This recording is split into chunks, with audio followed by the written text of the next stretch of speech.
Alrighty, ladies and gentlemen, sorry about the delay, but we are going green right here on the ICAST Racing Network for the Brickyard 400 split number 2. We have all of our competitors diving down into turn number 1, and we are currently side by side here further on in the back of this pack.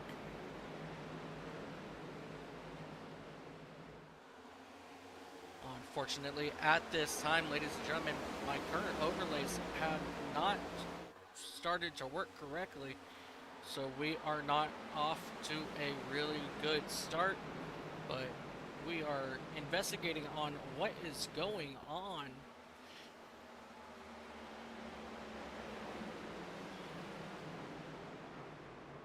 As we currently have trouble, multiple cars involved over here in turn number 4.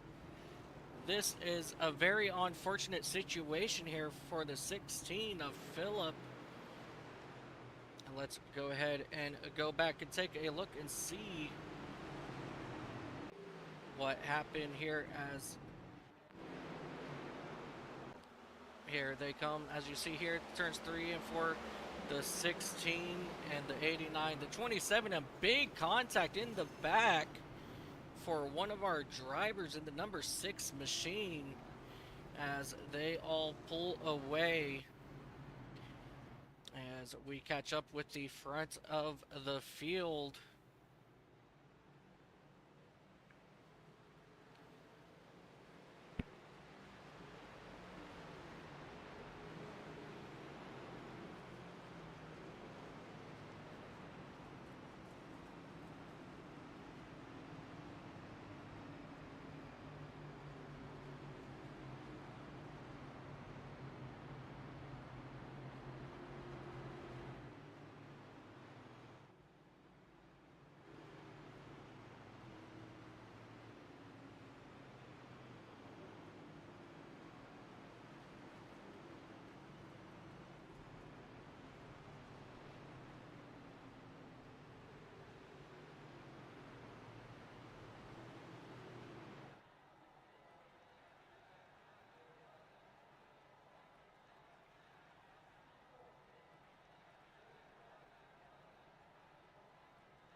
Alrighty, ladies and gentlemen, we are still working on our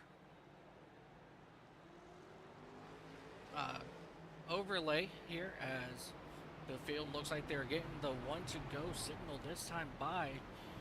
We are, like I said, we're still trying to verify, make sure everything is correct on our end, and make sure it's not something to do with the SDK gaming section.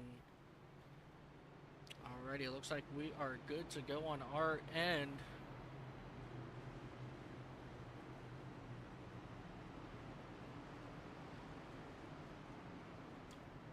Here we go. We do now have our correct information up and running now, so let's go ahead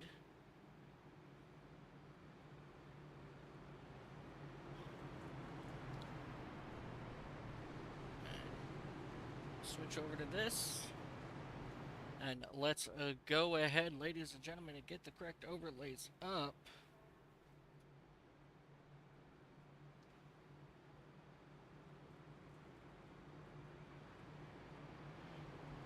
And there it is right there, ladies and gentlemen. Let's get that top bar updated to be correct.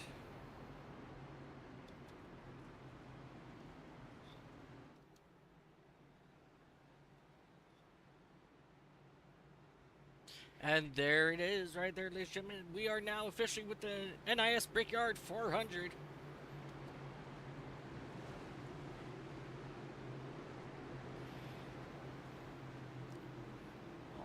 Alrighty, ladies and gentlemen, the pace car is off. And we are gonna go green.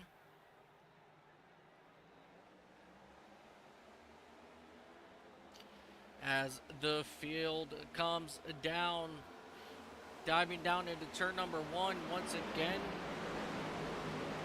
As we see Gabriel Krifta in that number 14 machine, in that beautiful M&M's painted Toyota, as the 8 Sang-woo in that number 23 car gets by him, and now he has a lot of pressure being put onto him by Bianca Costantino in that number 57 Monster Energy paint scheme.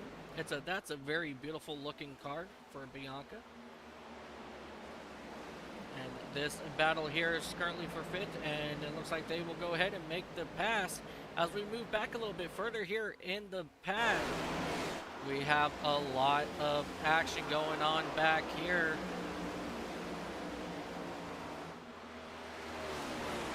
As the drivers now dive down into turn 1, heading over to turn number 2. And we have contact between these two drivers as they continue to make their way down the very long back straightaway of Indianapolis Motor Speedway, as these competitors are still running side by side early on. This battle back here is very strong for right around that 10th spot. Everybody wants it, and it looks like currently Esteban Montrose in that number 9 machine, he has that number 13th spot, and everybody else behind him wants it. As we take a look at Ethan O'Connor in that number 87 Red Bull machine, as he is getting a lot of pressure put on by Nicholas Russo as they work lap number 7 here.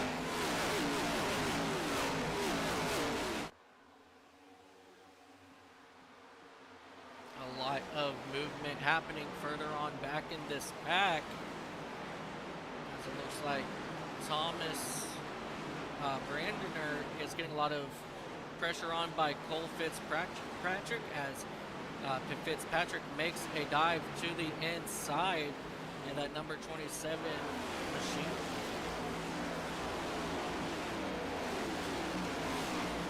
Let's go ahead and catch back up here with our race leaders. We have Bridget Lingel in that Mobile One Toyota have a nice little run here in front of Bryce Benson in that number 18 machine, as everybody is now just about single file here.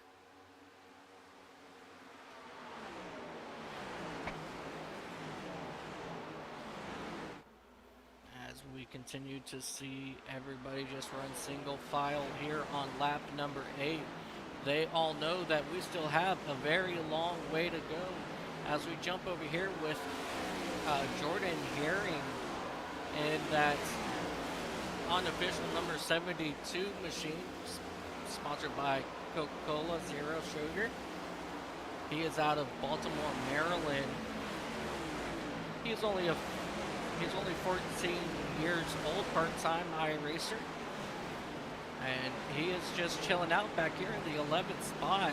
So far, he has gained 7 positions since we went green. Just a few short laps to go. We are here looking so far to see who has gained the most since the drop of the green. And one of those drivers is going to be the 5 here of Chris M. Hall.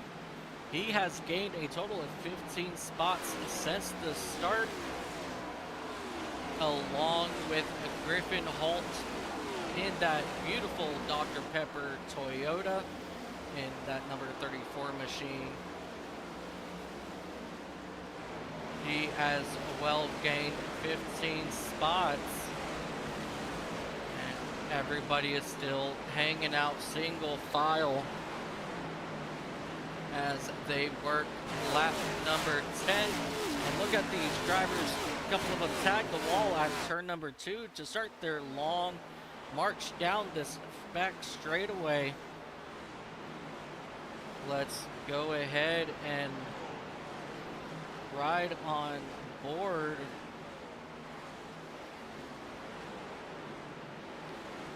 with Calvin Mace and the number 7 Ford as he comes around this long front straightaway. This track over 100 years old. It was originally built out of bricks, and when they decided to repave it to put pavement down, they only kept 1 yard of brick on the front straightaway, and that's at the start finish line, and that is still the original brick from 100 years ago. And so that is where they get the name the Brickyard. As we continue to ride on board here with Kelvin Mace, let's jump up here with Tyler Orr in the number 22 machine as he comes exiting turn number 4.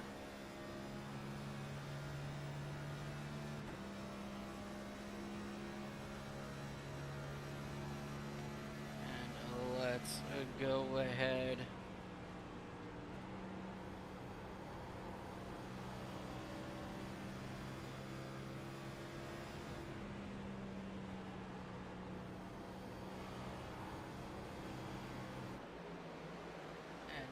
take a look here.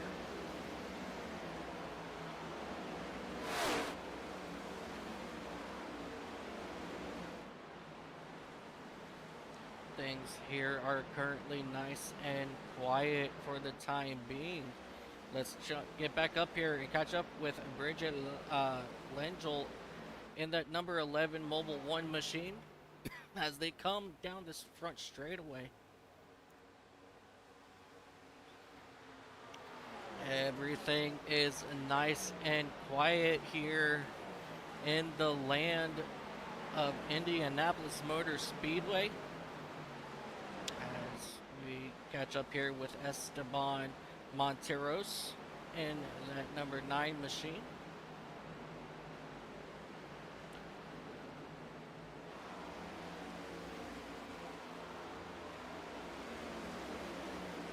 Give me here just one moment. I'm gonna switch screens real quick.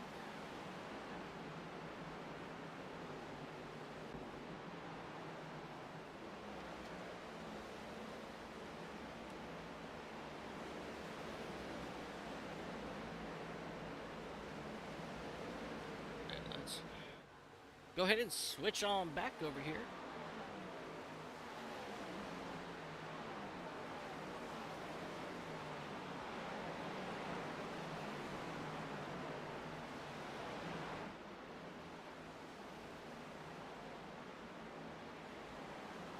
There we go. As you see, these competitors are now working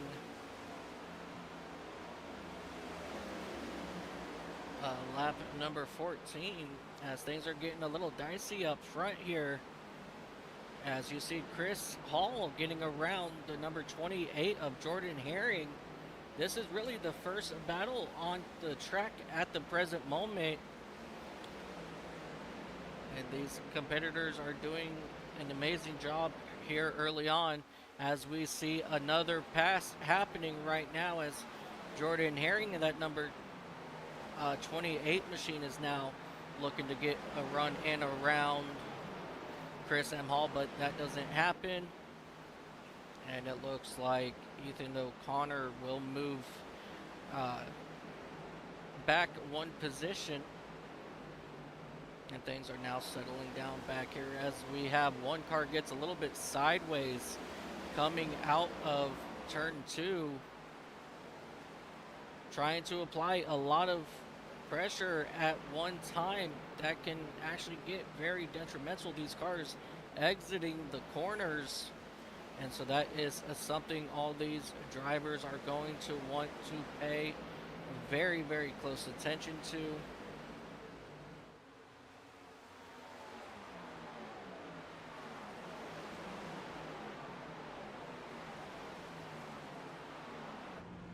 As we go ahead and ride on board with Jordan Herring in that number 28 machine. And we have one car in the wall, and that looks like, let's come back and see who that was. It was Curtis Kelly, who had a lot of issues getting into the corner out of New Brunswick, but not exactly sure what happened there. Let's go ahead and go back a little bit further and let's see if we can spot what happened to Curtis Kelly in that number 6 machine.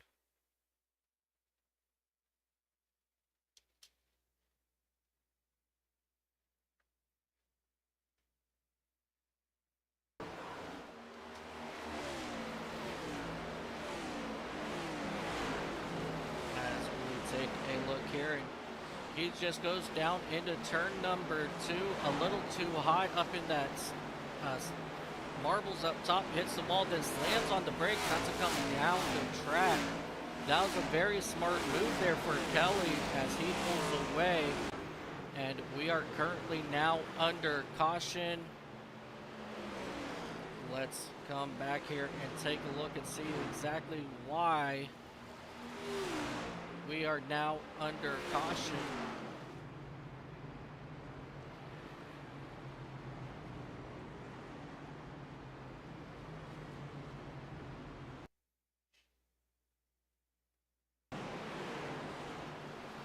So we see these cars make heavy contact exiting turn number 4, so this was totally unrelated. As you see, we have even more trouble coming out of the turn. A lot of issues happening all at once here as the 12 looks like he possibly bounced off the wall, came back down, and then just chaos ensues from there. With quite a he almost got into the wall there. This is very, very unfortunate for most of these drivers, including Jeffrey Amstead in that number 20 machine. And we have a lot of drivers now taking on down the pit road.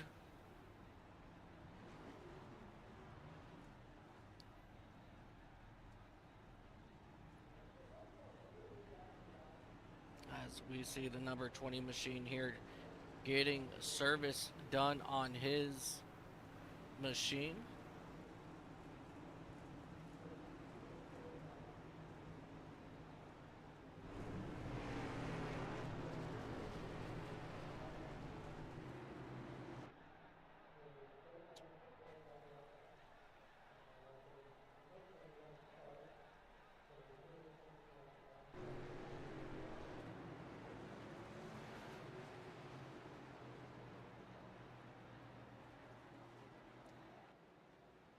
And let's go ahead and catch back up here with the number 11.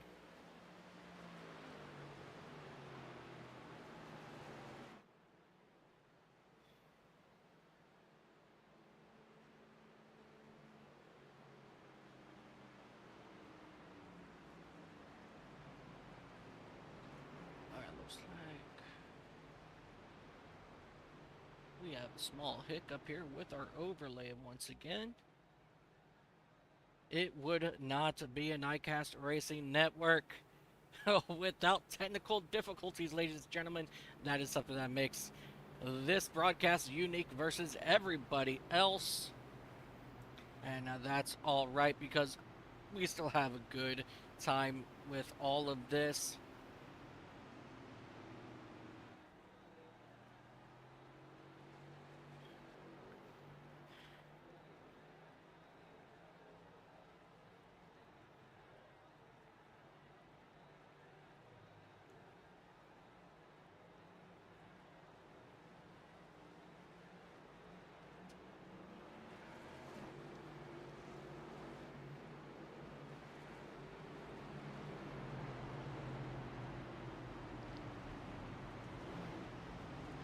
As you see everybody lining up now once again.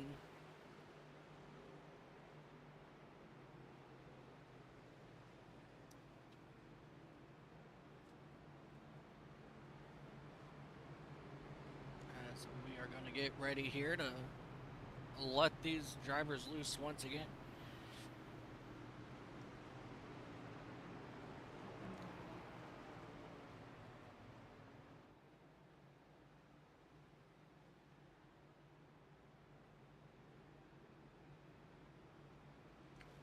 As you see Bridget Lengel in that number 11 machine.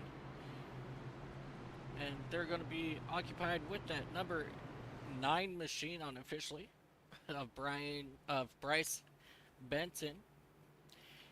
Gabriel Kieft in the number 14 will restart in that 3rd spot, and to his outside we have Caleb Montez. Bianca Constantinu will be in that number 6 machine, and Chris M. Hall in that number 5 machine. Esteban Montrose in the number 9 machine, and Anthony Garcia in that number 26 DuPont Rainbow Warriors will be on the outside there. And then Ethan O'Connor in that number 80 unofficial 87 number 17 Red Bull machine, and Asher Hansen in the number 8 will be on his outside. That will be your starting lineup here as we get ready to take the green flag once again, ladies and gentlemen. And they are off and running once again here at the Brickyard. And here these drivers come once again through turn 1 into the short shoot down to turn 2.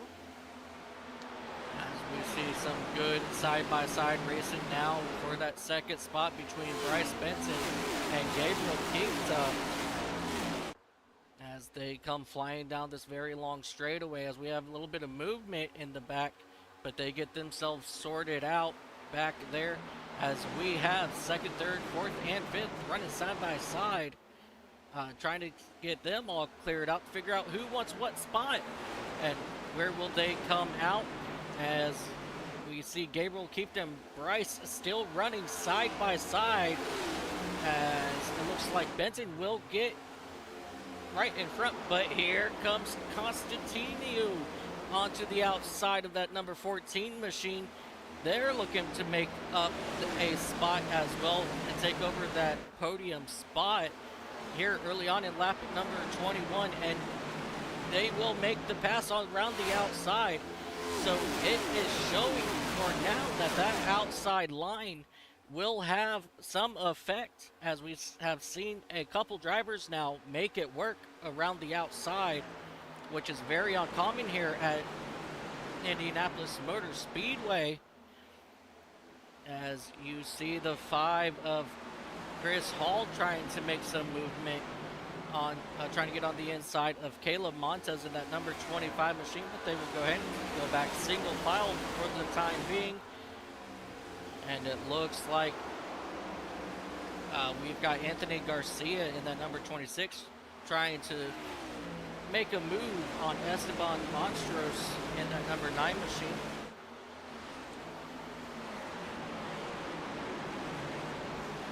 We do apologize for missing the start of this race, and we were unable to do the starting grid for you guys.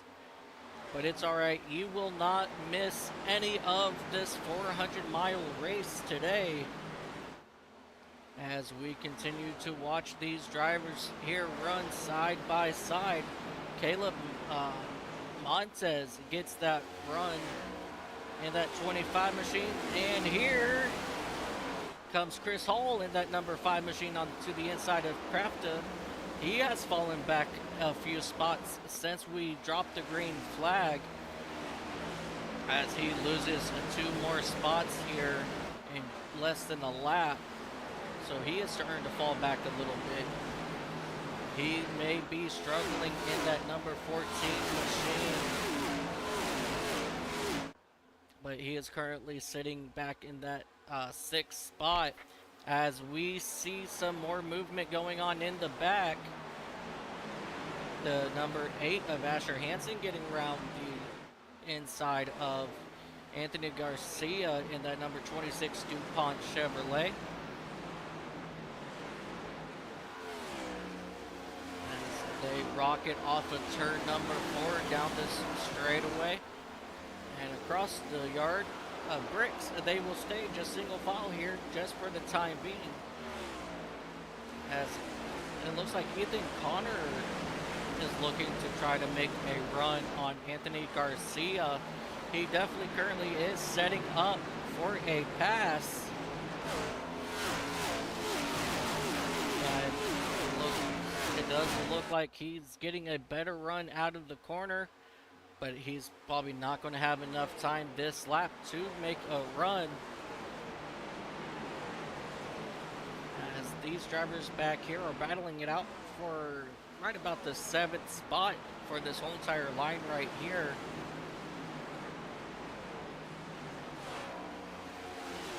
As you see them coming off the corner once again.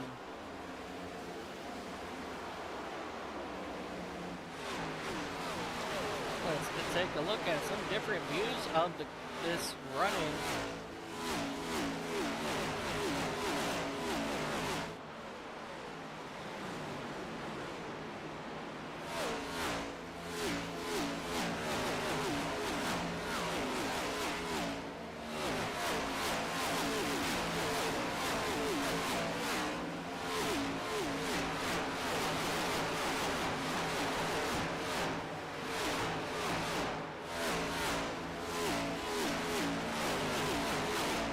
Oh, and we have trouble. We have a Griffin who has gone around. Let's go back and take a look and see what happened to Griffin in that number 34, Dr. Pepper. He just gets loose in the short chute and loops it around.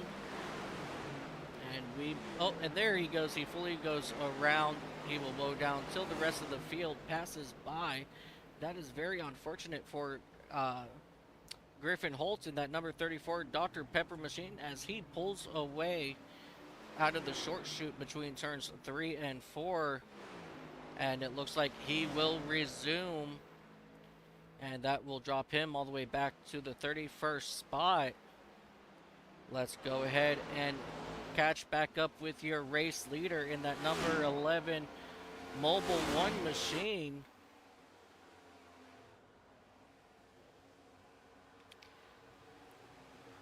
Bridget has now just about a 2-second gap on second place of Bianca Costino in that number 6, showing number 57 unofficially, Monster Energy machine, as Bianca is trying to get back up to the rear bumper of Bridget Lengel.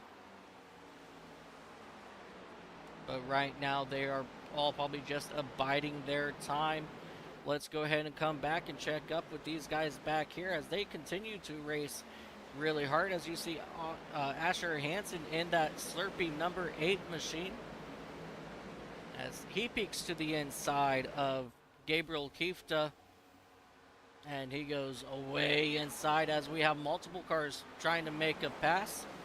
Esteban Montrez gets around Anthony Garcia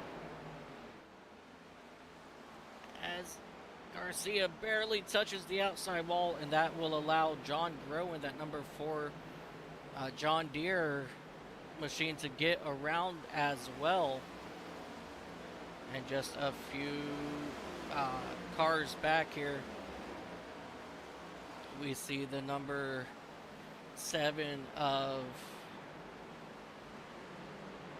Kelvin Mace getting passed by the unofficial number 24 in that Exalta Chevrolet, but his number is actually showing up here as the number 30 car. So quite a few drivers here running special paint schemes for this race. As you see Bredner getting a run in, major block by that number 24 machine, and that will not allow Philip Dorzum to get a run, but he gets that run out of turn number 1 as they head down into turn number 2. That was a very, very big block by Thomas Brandener, as Brandener is now making another run on the inside of Philip Dorsam. This is an incredible battle so far back here.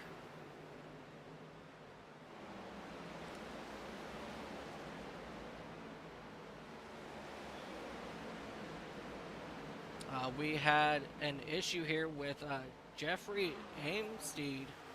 Let's go back and take a look and see what happened to that number 20 machine. It looks like he just got done pitting. Oh, he went off track a couple times. So it looks like, yes, he did go overshoot the corner just a bit. And as he just made his pit stop. So that is exactly what happened there. So we're going to go ahead and jump forward here. Let's go back and catch up with John Groh and company up here right around that 10th spot. These drivers have started to get settled down here as they work lap 30 of this event.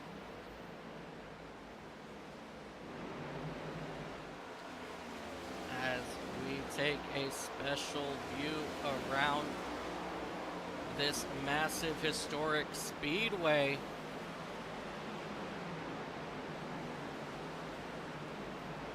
You see these competitors come through the short chute and down through the corners of 1 and 2, and then down this very long back straightaway.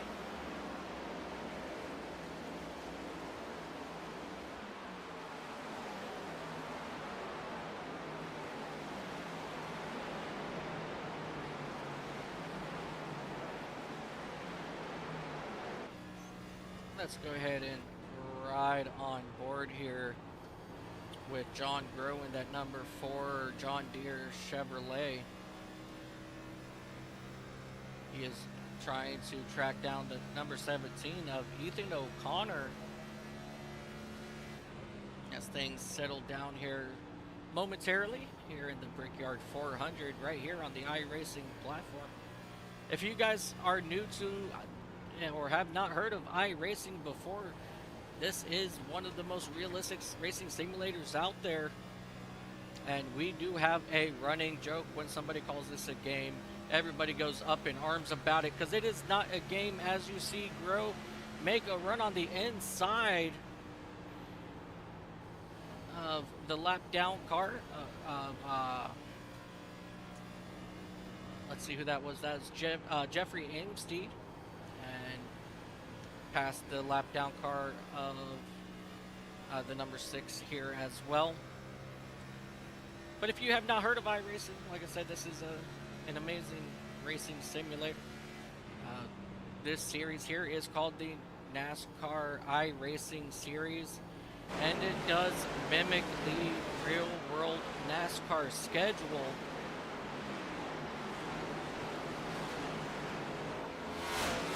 And you see a couple cars bounce off. Oh, hard contact for the 6. Once again, the number 6 car, hard impact, and that was Curtis Kelly as he pulls away. Let's go back and take a look and see what happened to Curtis Kelly. As he is once again up in the marbles up top, and he just holds the brake in that number 6 X-Side Batteries machine. That's the unofficial number 6. His transponder is calling for number 24. So if I call out a number and it does not match the car, as you see Kelly here with major wheel damage. Whoa, do not pull down, as he will have to make another trip around this 2.5 mile speedway. That is very unfortunate for him, but fortunate for everybody else, as we get to come around and get some pit stops done.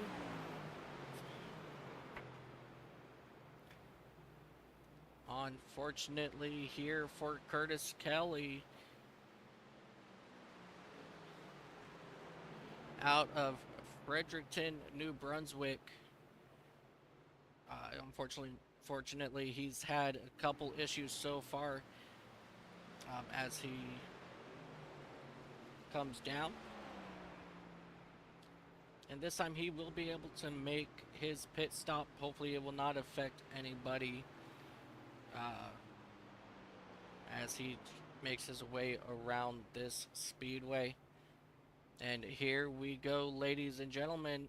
Everybody starting to come down pit road, but it looks like we have a couple cars decide to stay out, starting with Esteban Monstros in that number 9 machine. He will elect to stay out. Regan Schulten in that number 1 machine, he will stay out. Philip Dorsham in the number 16 machine will also decide to stay out. That is very interesting move by these competitors here.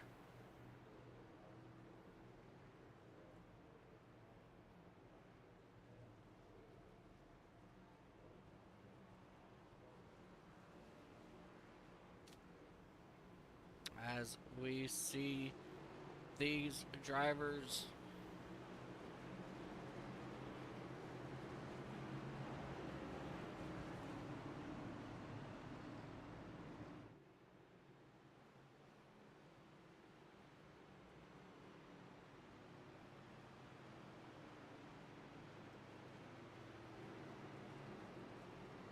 and while we are under caution here, we're going to catch back up with your current race leader, Esteban Monstros.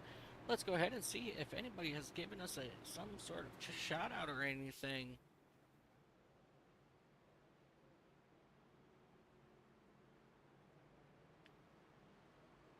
There. And let's head over.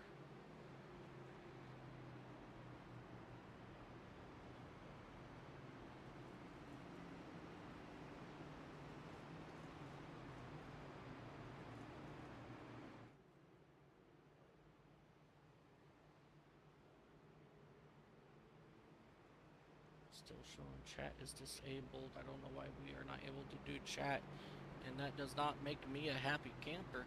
Give me just one moment. I just see that we cannot do chat. Let me see if I can go ahead and fix that for you under this caution so that we can get some chit chats going on. Let's see. We have this current stream going on.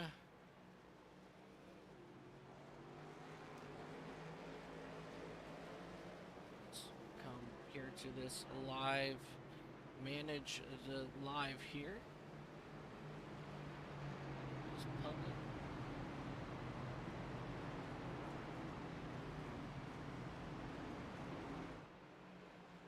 Oh, I did make a mistake setting up this stream here.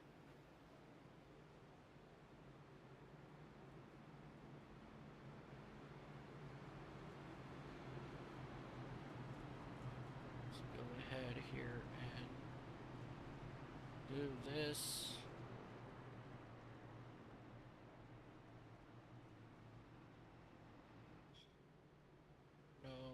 No, as you see here, we're going to get ready to go green flag racing once again. Here we go. Let's go ahead and save this info here. Alrighty, ladies and gentlemen, once again, I deeply apologize about that, but we should now be able to comment.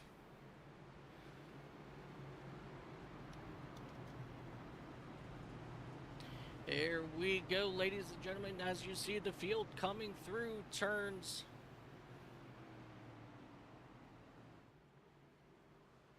1 and 4 down this short chute.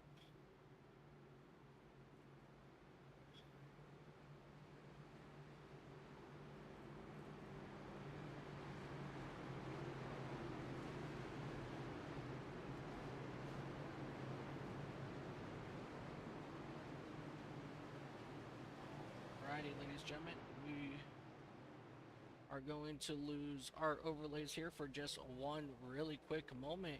As you see Barney on top, and we are green flag racing once again as they switch and go 4 wide down the front straightaway. Big contact in the back and huge trouble, and that will surely bring out the caution once again.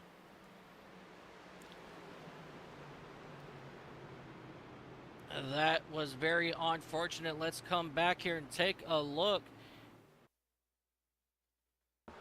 As you see these drivers make contact right in front.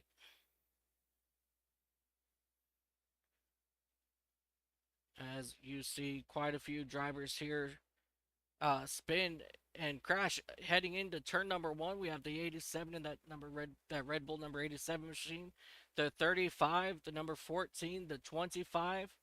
We have the 9 backwards back there, and then the number 3's involved. Here comes the 2 car, can't get woed down. No, I believe he made it, but here comes the 87. Oh, big contact for that number 2 machine. As you see, these drivers continue to try and brake. And it looks like the 29 machine. Let's go back and see if that was the 29 machine. Yes, it was. He looked like he was able to get woed up just in time. And so we are going to go back and take a look at that as well. And we're going to ride on board with Pepe Fuentes.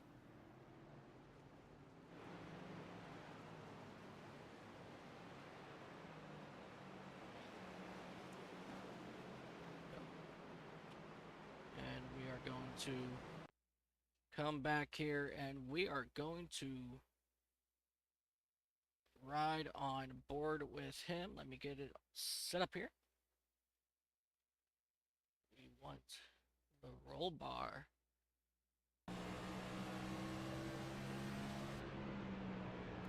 As you see the big old mess happening in front of him, he woes it, backs it down. Car stops in front of him. He comes to a complete stop. That was a very good, incredible driving by Pepe. We give him a huge, huge thumbs up on that driving. And that was pure chaos right there. And let's go back as I want to see that one more time.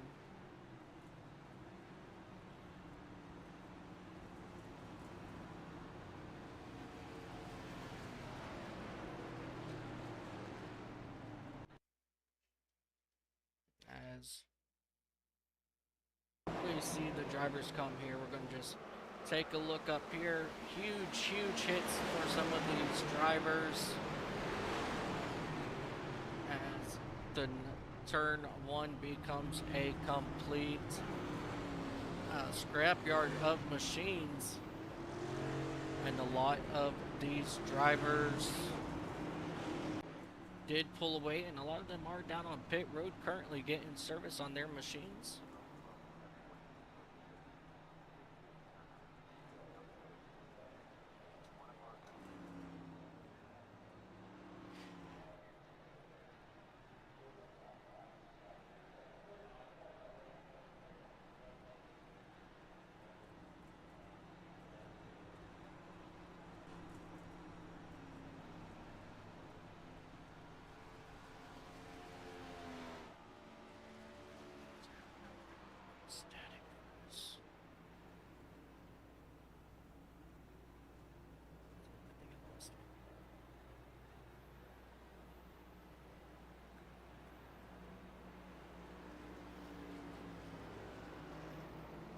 As you see here, ladies and gentlemen, the lights are now off on the iRacing pace car.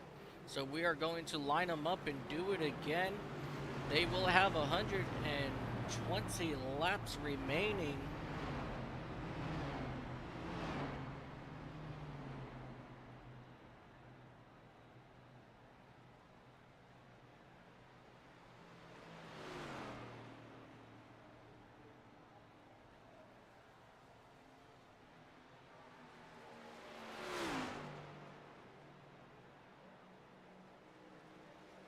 As you see, a few last drivers here get service done on their cars. Let's go ahead and jump back up to the front here with Philip Dorsem in that number 16 machine, as he took over the point from the previous caution, as the drivers will now begin. Oh, the lights are back on the iRacing pace car.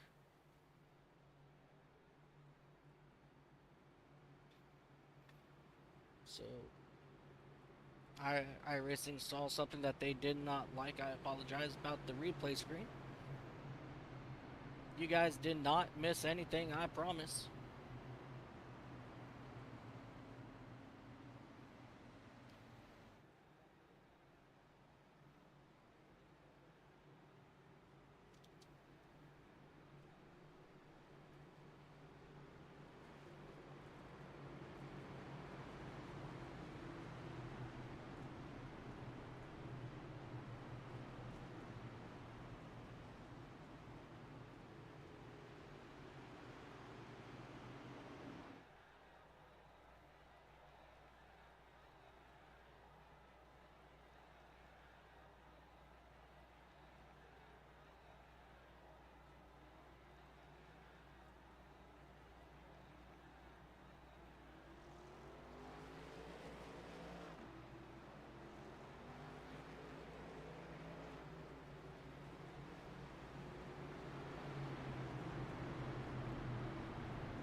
Alrighty, we are lining up to do this all again.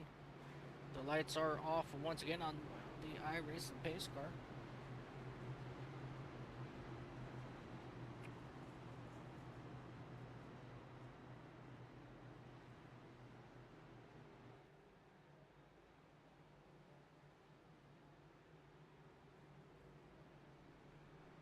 Things are very combobulated down here on the track, as it looks like they are still trying to sort it all out, but here they come. They're starting to get it all sorted out now.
And we are green flag racing once again, ladies and gentlemen, as they dive down into turn number 1. Esteban Montrose and that number 9 machine, he will take over the point. And we have a car sideways as we are trying to catch up with that driver. That would be Benjamin Hackram, as he went for a ride down into the infield.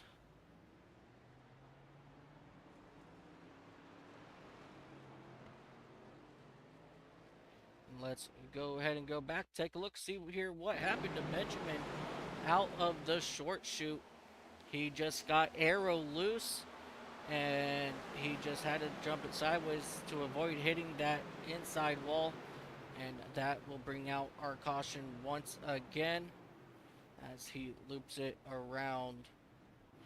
And no harm, no foul for that number 15 machine. He got very, very lucky there with that spin.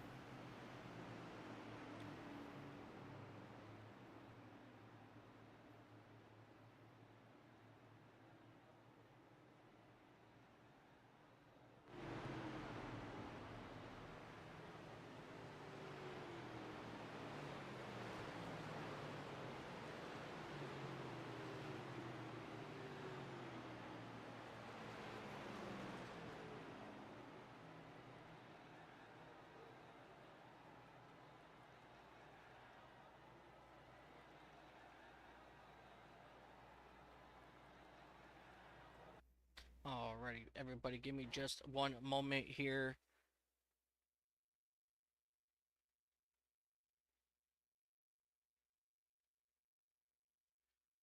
Something glitched here on my end, and it ended up closing out the iRacing window on me.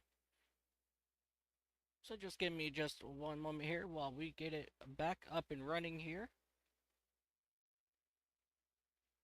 And while we are waiting for that to come back, I would like to throw a couple things out there for you guys. Right here on the ICAST Racing Network, we are brand new, just about a month in. And while we wait for that to come up, let's talk about a couple of our groups.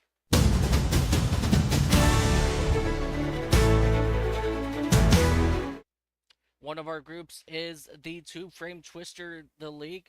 They run Saturday night at 9 p.m. Eastern. You get just about 10 minutes of practice, and then you guys will switch over to qualifying and then the race for 30 minutes. We have a lot of racing still left in this first season. It kicked off a lot quicker than they were anticipating. Along with them, we also have the Fast Action Racing Series. They are in the final 4 races now. Next week, they take on Talladega in the NASCAR Xfinity Series with their season finale over at Homestead, Miami in the trucks. And these group of guys have an amazing battle right now for their championship, with Dan Adkins currently on top, and everybody is chasing him. And enough with my blibber blabbing. Let's go ahead and return to the racing action.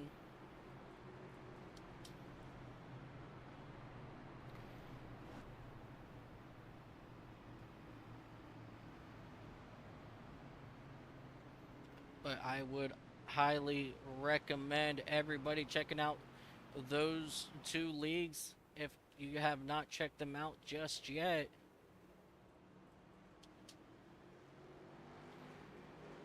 Alrighty, as you see the field here getting ready.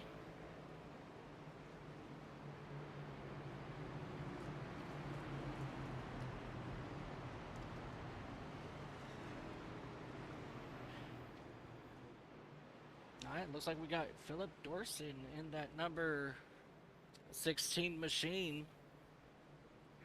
He is your current race leader, according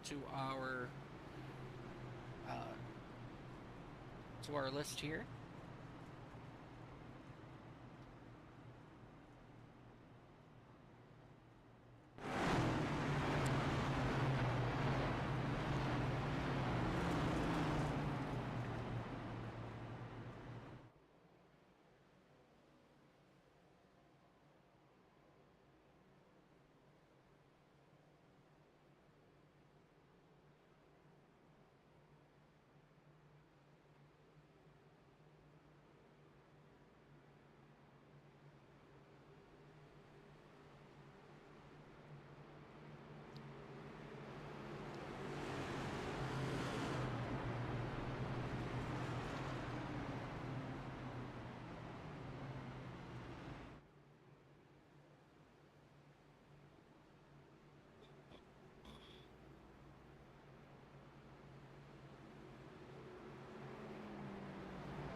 Switch back over to my replay screen here just for a very time.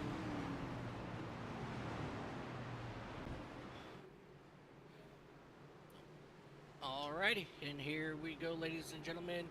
The pace car is off. As you see, it looks like the number 9 car of Esteban Montrose will bring the field to the green, and we are racing once again here at the Indianapolis Motor Speedway. Between all of those hiccups that we just had, ladies and gentlemen, you guys did not miss a thing. And here they come, coming through turns coming through turns 1, back down to turn 2. This speedway is very unique in their corners, as this here has 4 corners, turns 1, 2, 3, and 4, whereas most tracks only have 2 corners, and each corner is labeled 1, 2. So at times I forget that, and I'll start to say corners 1 and 2, but when it's really just 1 corner, I mean, we have action going on all over this racetrack at the moment. As we watch Bridget Lengel in that number 11 machine, they're trying to continue to march their way back up towards the front after a few of these drivers elected to stay out. Bridget is working on that number 6 machine of Bianca Castillo at a Corova, and she is making herself known up here in the top 8.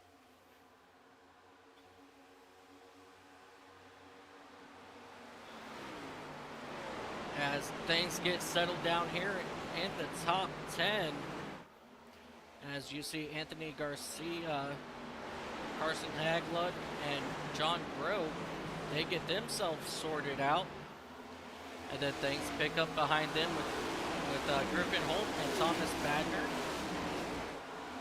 Brandner, as they fly down this front straightaway. As you see that they're going side by side. Right behind them, they have Dustin Matthews in that Pokemon Go number 19 Toyota.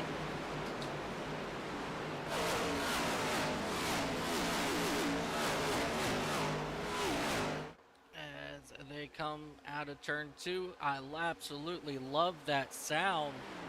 As we start to make our way back up here towards the front, Esteban Montrose getting out to a very good, decent lead, just about a second on the rest of the field for the time being. And it looks like we have Bridget Lengel making her way up to that number 5 spot, and she's continuing to tick them off one by one. And Asher Hansen in that number 8 Slurpee machine, Asher is next on the list. Things have settled down here once again here at the Brickyard, as the cars come off of turn 2 single file.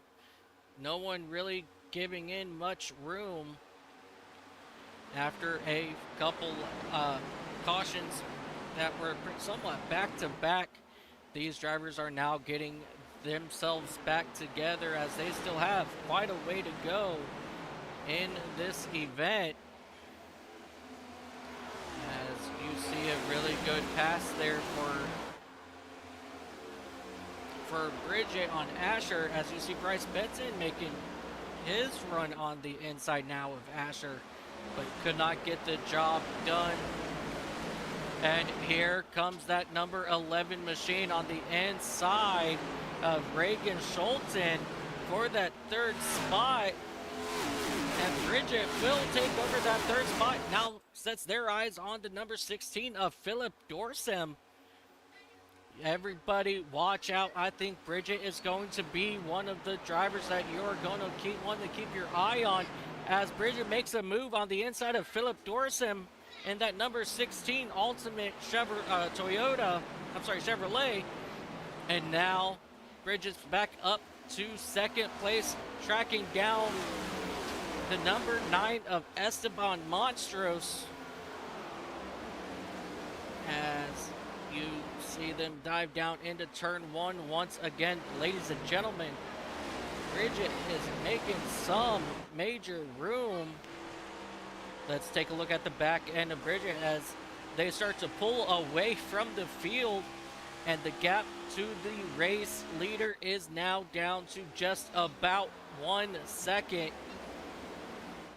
And let's come here and take a look at this gap. Oh, there we go. The battle for first, Esteban Monstros with Bridget Nengel now just under 1 second. How long will it take Bridget to get past Esteban in that number 9 machine? As Bridget now continues to reel in Esteban ever so lightly. We are going to stick here with this battle for the time being, but till then we have a huge battle going on. In the 5 gets into the wall out of turn. As you see Reagan Schulten getting ready to get passed by Bianca, and Bianca goes to the inside and trying to stick her nose down into the inside of Reagan, and she does so, but has to back out of turn number 3. So she will try it again as they down this long straightaway heading down into turn number 1.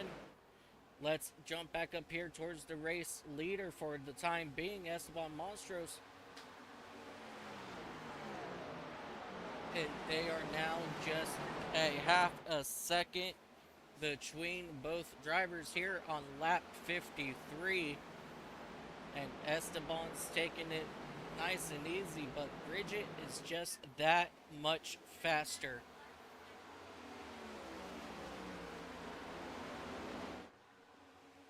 Last lap, Bridget was just a 10th faster. As you see, they are now just half a second from each other, maybe just about 10 car lengths in between, but now it is getting smaller and smaller as they come down this long straightaway. Bridget actually lost a little bit there, and Bryce Benton in that number 18 machine, he is slowly gaining in on the race leaders himself. Nice and easy does it for these competitors as they are working lap 54.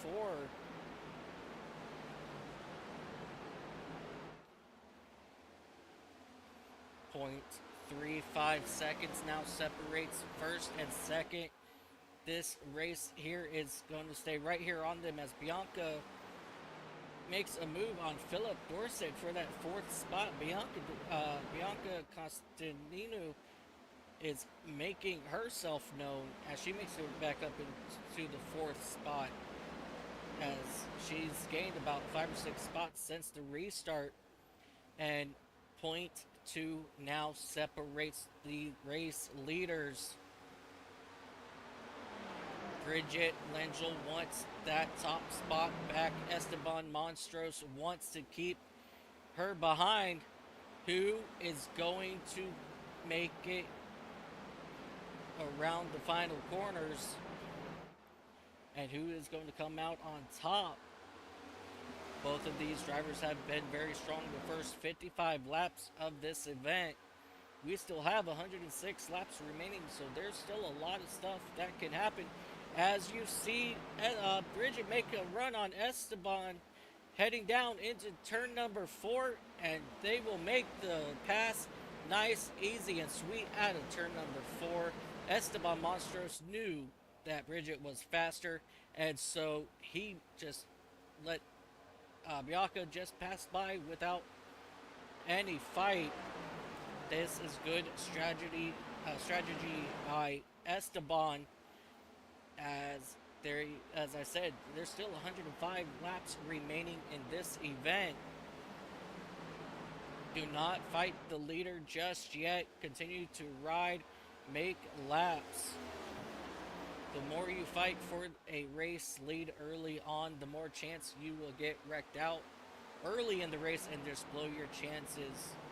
I would rather wreck out the final few laps racing for the lead versus racing now while we still have over 200 miles left in this event. Now that things have settled down here with the race leaders, let's go back through the field. And as we see big movement back here by Anthony Garcia in that DuPont Chevrolet, and Garcia and Hansen both get around. John Groh and Garcia get around Asher Hansen and take over the 8th and 9th spot respectively. That was very beautiful movement between both of those drivers to coordinate that on the front straightaway. As we fall back here and take a look at Dustin Matthew and that number 77 Yankees machine.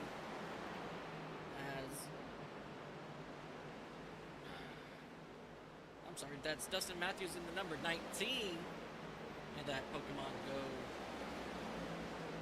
sponsored machine getting now passed by Benjamin Hackison, as he also got passed by Joe Byrne in that number 13. Hey Joe, how you doing, buddy?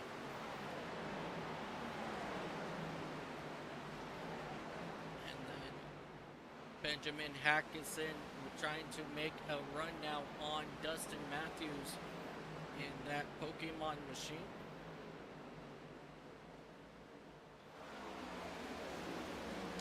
And there he goes, making that run to the left side of that machine, and he will make it stick going down into turn number 3, and the 19 goes way high, and he will lose quite a couple spots there as he got up into the marbles. When you are making moves around this track, you do not want to slide up that high, as the marbles will take you all the way out towards the outside wall. You definitely don't want that to happen around this speedway, especially when we're doing 400 miles of this.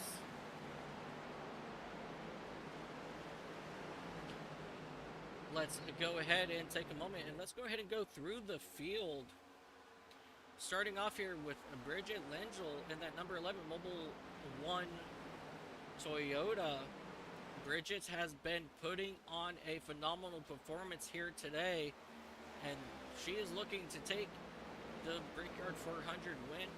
Bryce Benson on a little bit different pit strategy compared to everybody else. They decided to stay out on one of the cautions, and fortunately, they still have a long way to go, and they can get possibly back on the same cycle. Bianca Constantini, I apologize for screwing up that name, Bianca. Please forgive me. But Bianca's been putting on a phenomenal performance here today, currently sitting in that number 3 spot. She has a chance to win the Brickyard 400 today. Esteban Montrose in the number 9 machine. They have a lot of potential to win this race as well. leading quite a few laps early on. We have Reagan Schulten in that number 1 Great Clips Chevrolet, putting on a strong performance here today in that number, sitting here right around that 5th spot. Technically it's number 5, but number 1. Sang Wu in the number 23 Zero Mobile Chevrolet, putting on a good strong performance here today. John Brew in that number 4 John Deere Chevrolet, having a very good run. John has made up quite a few positions, 19 since the start of this since the green. So John is making his way towards the front every single lap. He's being hunted down by Anthony Garcia in the number 26 DuPont Chevrolet. Anthony keeping it up in the top 10 for a majority of this race. I say they are having a very strong finish. Asher Hansen in that that Slurpee number 8 machine. Make your way over to 7-Eleven, get yourself a Slurpee. Thomas Bredner in that number 30, aka 24, Exalta Chevrolet, having a good performance, 23 spots since the start of this race. So he is having a fantastic day here today. Griffin Holt had issues early on in that number 34 Dr. Pepper machine. And so far he's turned around his day and he's gained 23 spots since the start of this race as well. Owen Burrows hanging out in the 12th spot in that number 32 Chevrolet. As you see a couple drivers now making their way down pit road. Joe Berg in that number 13. Benjamin Hackinson in the number 15 machine. As we have 2 drivers racing hard as can be. Carson Haglund in the number 21 machine. He's being hounded by Carl Felder in that number 3 machine. Dustin Matthews in that number 19 Pokemon paint scheme. Paul Muma in the number 31 Kellogg's Chevrolet. Pepe Fuentes, who made an incredible save and not hitting anybody, he is currently sitting in the 18th spot. He has made up 14 spots since the start of this race. Edwin Onofre in the number 35 machine. Adam J. Duff in that number 36 machine. He's comfortable sitting there in that number 20 spot after gaining 16 spots. Gabriel Krefta in that number 14 Toyota. I believe he is one of our drivers that has come down for fresh tires early already. John Crawford in that number 2 out of Covington. In that Monster Energy Chevrolet or Ford. And then Brad Proch now in the number 33 machine, racing for Fury. Kelvin Mace and that Terry Labonte. Can't tell what who that logo is, but he's got that Terry Labonte number 5 look on his machine. And then Philip Dursum in the number 16. We just talked about him a little bit. He made his pit stop. Reagan Schulten made his. Oh, he's actually slow against the wall here on the back straightaway as he pounds the outside wall, trying to keep it up into the wall. Reagan Schulten, he will bring it to a stop in turns 3. And let's go back and take a look and see what happened here to Schulten.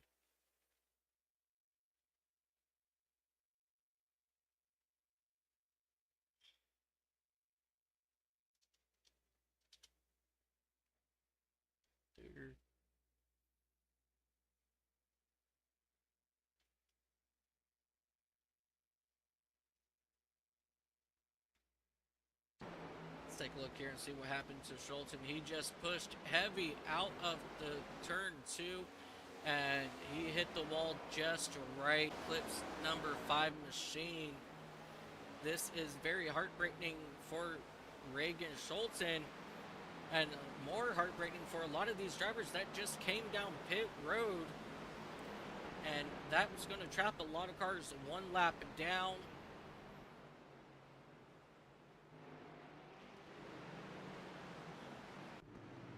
That's going to, like I said, trap quite a few drivers one lap down, and they will have to get that wave by. So those drivers will include here. Let's try to catch up with some of these guys. Alright, as we have drivers now coming down pit road. Looks like Esteban Montrose, Caleb Montez, Curtis Kelly, Reagan Schulten, who brought out that previous caution. He's a lap down. Jeffrey Armstead, Chris Hall, and Ethan O'Connor. All these drivers just made their pit stops.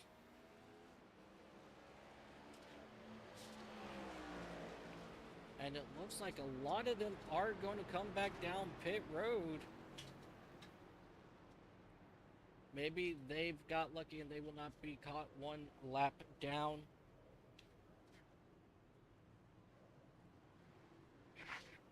As we sit here and take a look at our race leader.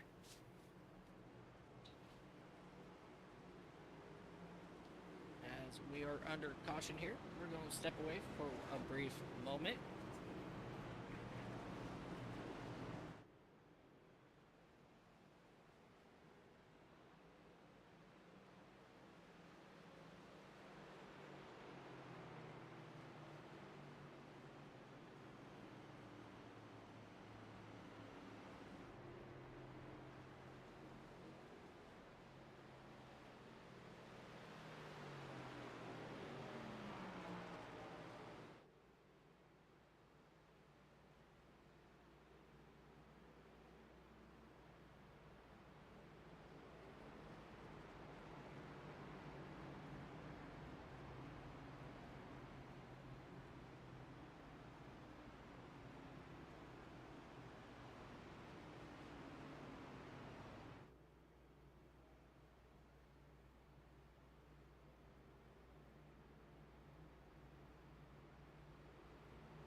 Alrighty, I am back, ladies and gentlemen, as we get that one to go signal.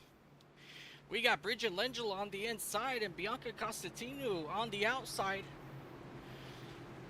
It does not surprise me that these are the two competitors that are currently up front.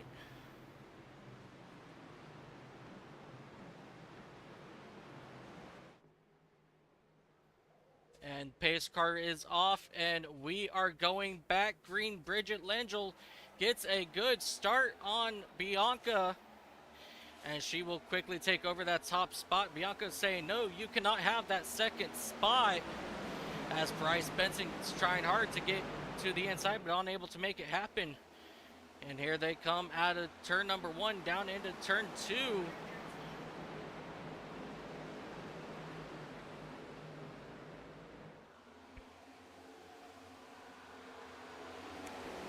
As you see here, Anthony Garcia in that number 26 DuPont Chevrolet back here in the top 4 for the first time since the start of this race.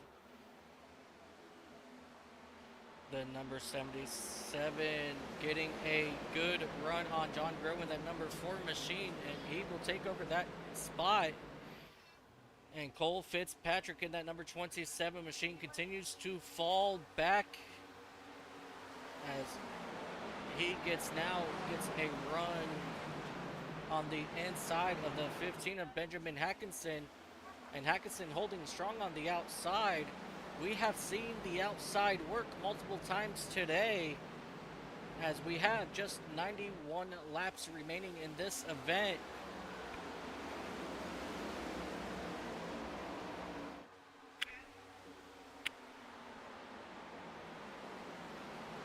As things settle down here, let's come back up here, take a look at Bridget in that number 11, getting tracked down by Bianca in that number 57. Bianca is looking to make a run on Bridget here on the front straightaway. Is she going to make a run to the inside in that Ford Mustang? Not this time, as she will back down and just stay right behind that number 11. We have a strong battle brewing here for that top spot. Bridget just a little bit quicker coming out of turn 2. And you see Bianca now holding it close to that rear bumper and staying in that draft. The draft around this speedway does make a huge difference. So as long as you can stay in that draft in the straights and get a good run through the corners, that draft will suck you right up to the rear end of the car in front of you.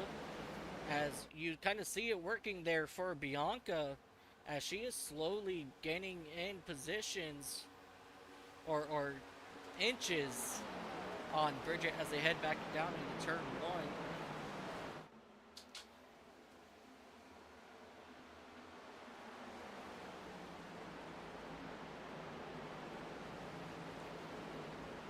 It looks like Bianca is struggling in turns 1 and 2, and Bridget is better in 1 and 2, and vice versa in turns 3 and 4.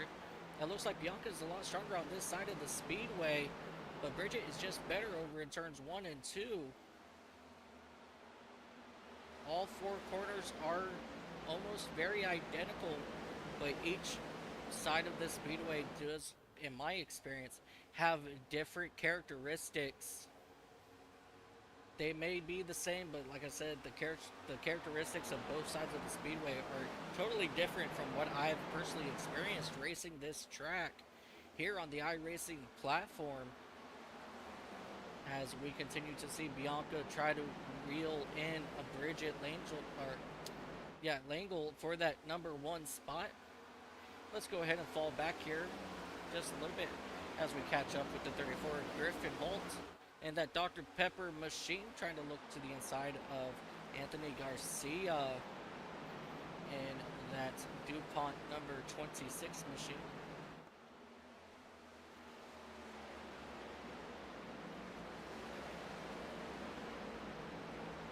That is a really good run there for Griffin Holt out of turn 4.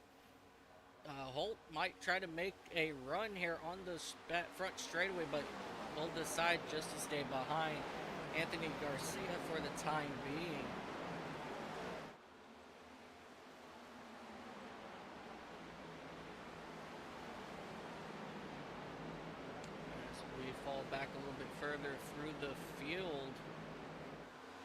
try to find our closest battle, but no one's really making any moves just yet.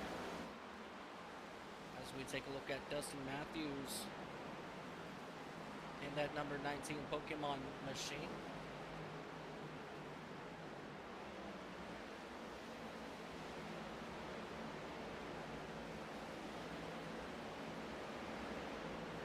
Continue to look for battles all over this speedway.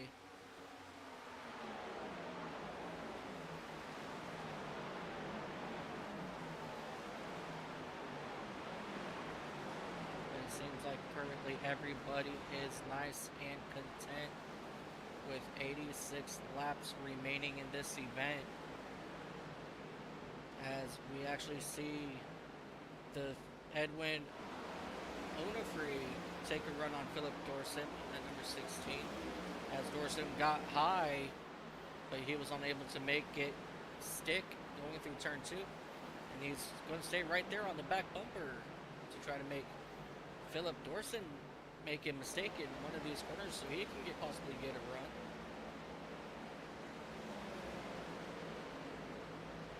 Just about 0.6 seconds between first and second. So there's really no battle going on there just yet for the race lead.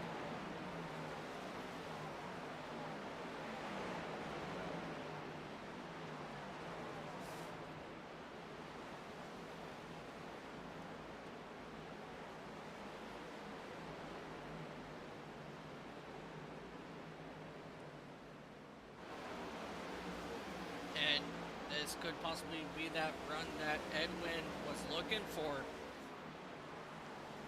No, he is still content, just running right behind Phil. Let's go ahead and go further up through the field once again, as the things really settled down here. But Bridget now has company, and Bianca has company behind her. As you see Bryce Benton in that number 9 machine, also known as number 18, make his way up into that third spot, and he's going to start to put pressure on Bianca. As you see them come down the back straightaway once again. We are almost to the halfway point of this race. We are already 150 miles plus in the books.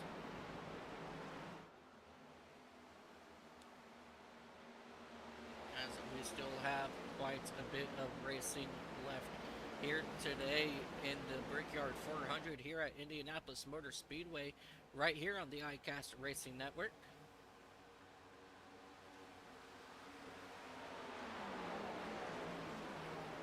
When you have a good group of drivers racing with you in your splits, it makes these races that much more enjoyable,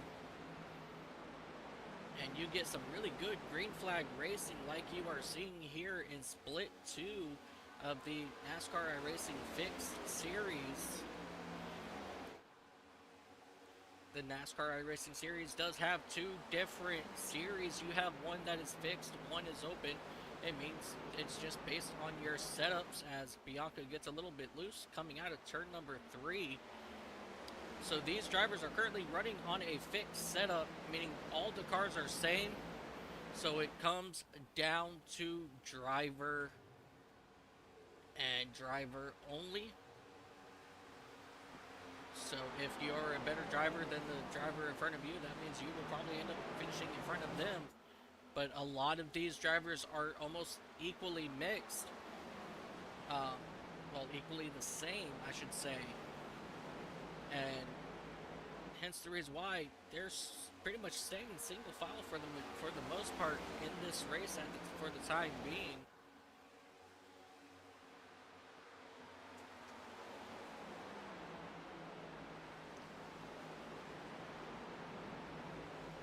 Here they come through turns 4 once again. We do have a caution. It looks like Esteban Monstros in that Texas Pete number 9 machine.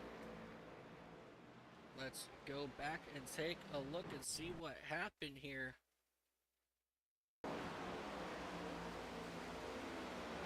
That does not give us justice, so let's go back just a little bit here.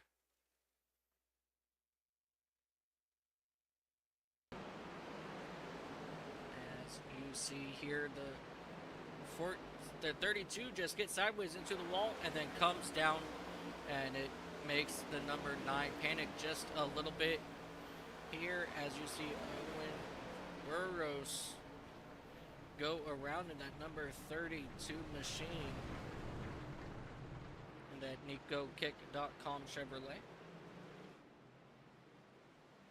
That was very unfortunate here. Let's go back a little bit once again and just see, he got just a tad loose, and around they go.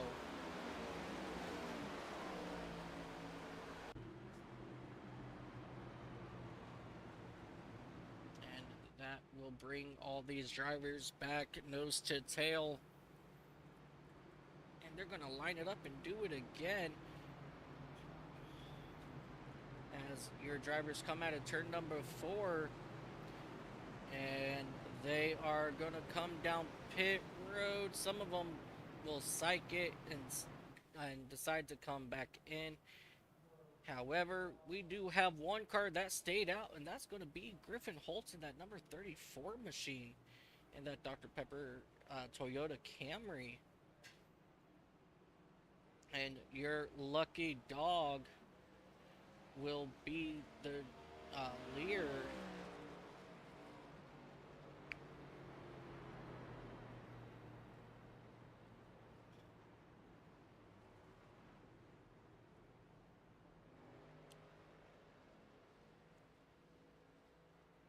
There he is, Caleb Montez in the number 25 Lear Chevrolet. He's got a little bit of front end damage from that big incident about 30 laps or so ago.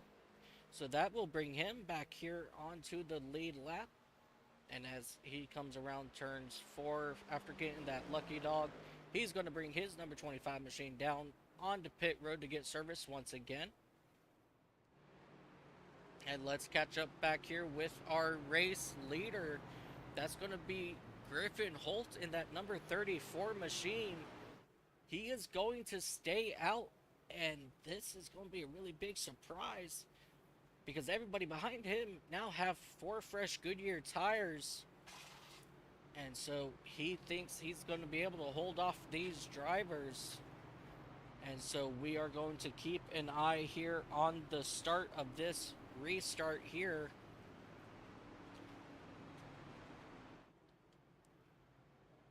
As you see, quite a few drivers, Burroughs, Crawford, and Kelly, still down on pit road for the time being. But it looks like we do have quite a few drivers out. We have Hall, O'Connor, Hargroves. Hargroves is in pit, hurrying in the number 36 spot. Looks like he is currently out of this race as well. We have Hargroves, Tyler, or Nicholas Russo in the number 10, and Jordan Herring out of Baltimore. He had a strong performance early on in this race, and it looks like he will round out the bottom part of your field.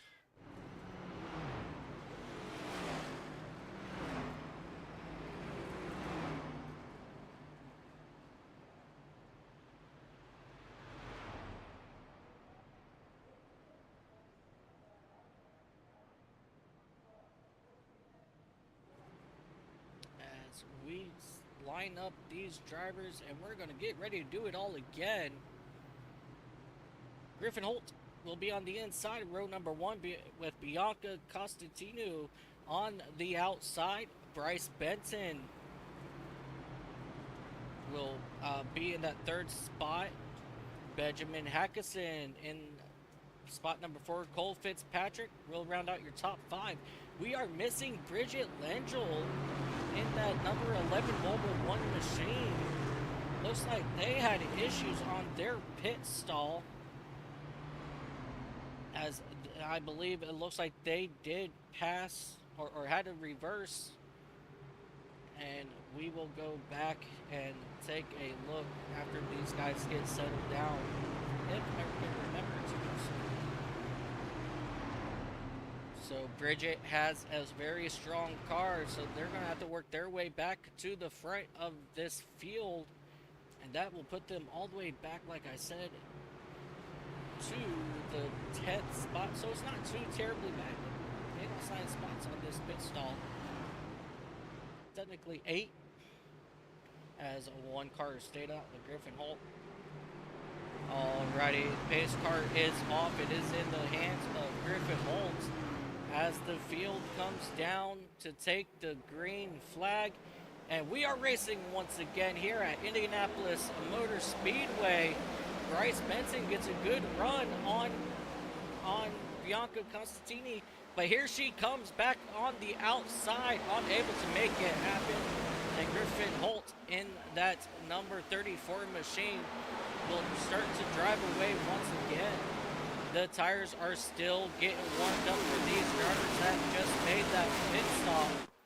As you see these drivers go 4 wide down this back straightaway, back by right around where Anthony Garcia was, as things get settled back down to 2 wide before they get to turn number 3, as we continue to watch this racing action as they go through turns 4 and back down this long straightaway. Will these drivers once again try to go 4 wide down this one straightaway? It does not look like that. It's going to be the case, as you see some very strong racing happening right here with Anthony Garcia and Bridget Langell in that number 11. As Bridget gets into the wall, down into the 26, but they keep facing straight. They've got to be careful of that, as they don't want too much damage done to their machines. As you see big movement coming on down here, down the front with the race leaders.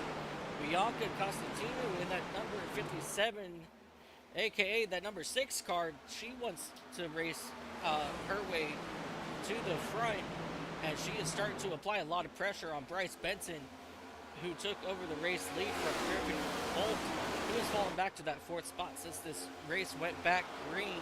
Less than 200 miles remaining for these drivers, and Bianca trying to get a lot of pressure put onto that machine of Bryce Benson. Bianca has been very strong on the long run, so we are hoping to see what she can do here as this state starts to go out bigger. And man, she is giving Bryce everything she's currently got as they come through the short chute of turns 3 and 4. As we ride on board, Benson gets just a little bit better of a run out of turn 4 as Bianca continues to try to keep pressure on the back bumper of Bryce. And will Bryce eventually make a mistake to allow her to get a run as she gets a little bit squirrely out of turn 1? A lot of good racing happening up front. It looks like the 2 race leaders are going to settle down for the time being. But let's go back here a little bit back towards where Philip Dorsum is in that number 10 spot. He's racing hard here with Anthony Garcia.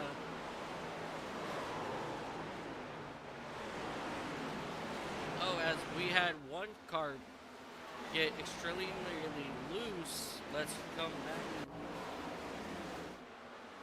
Oh, the number 4 got loose. The number 19 got loose. That was very interesting, and that is why we saw this big bubble of these drivers up here.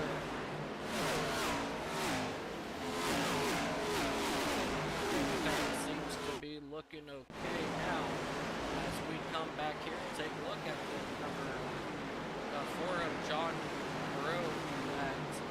John here, number 4.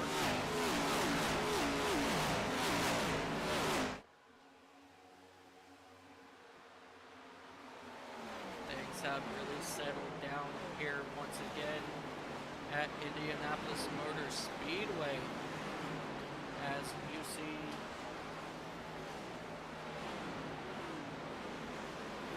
Thomas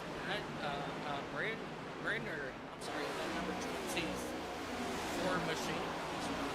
Get around John Grill in that John Deere Chevrolet. And now you have Carl Felber in that number 3 Ford Mustang looking to make a move on John Grill for that 14th spot. Let's jump ahead here to Asher Hansen and Cole Fitzpatrick battling it out here for that 8th spot. As you see them, as we have major contact between the 27 of Fitzpatrick and Philip Dorsum on the back straightaway. And here comes Dorsum on the inside of Fitzpatrick as they enter turn number 4. And here they come out of the corner, and they're going to be side by side down this long front straightaway. Going to be decided possibly over here in turn number 1. Will Dorsum get in front of Fitzpatrick? And it looks like he will, and Colt Fitzpatrick will fall back behind him, gets into the outside wall, and that will allow Edwin Onfrey to get a run on him. As the 35 now falls back himself after having to lift. And so they will go single file here.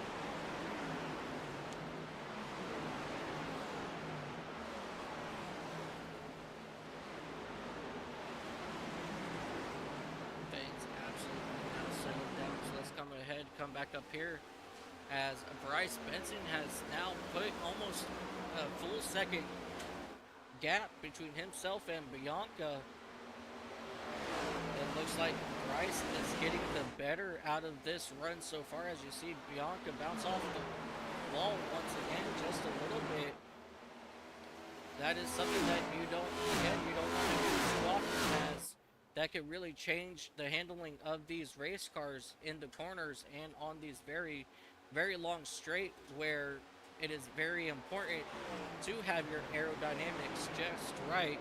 But let's catch back up here with Bridget Lengel in that number 11 Mobile 1 Toyota Camry, as they have made up 5 spots since the start of this green flag run. So Bridget is making a good run after having that pit mishap.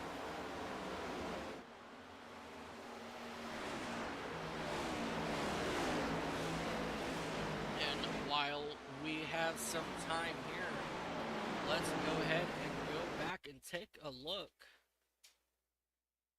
and see what happened for these drivers when they came down pit road.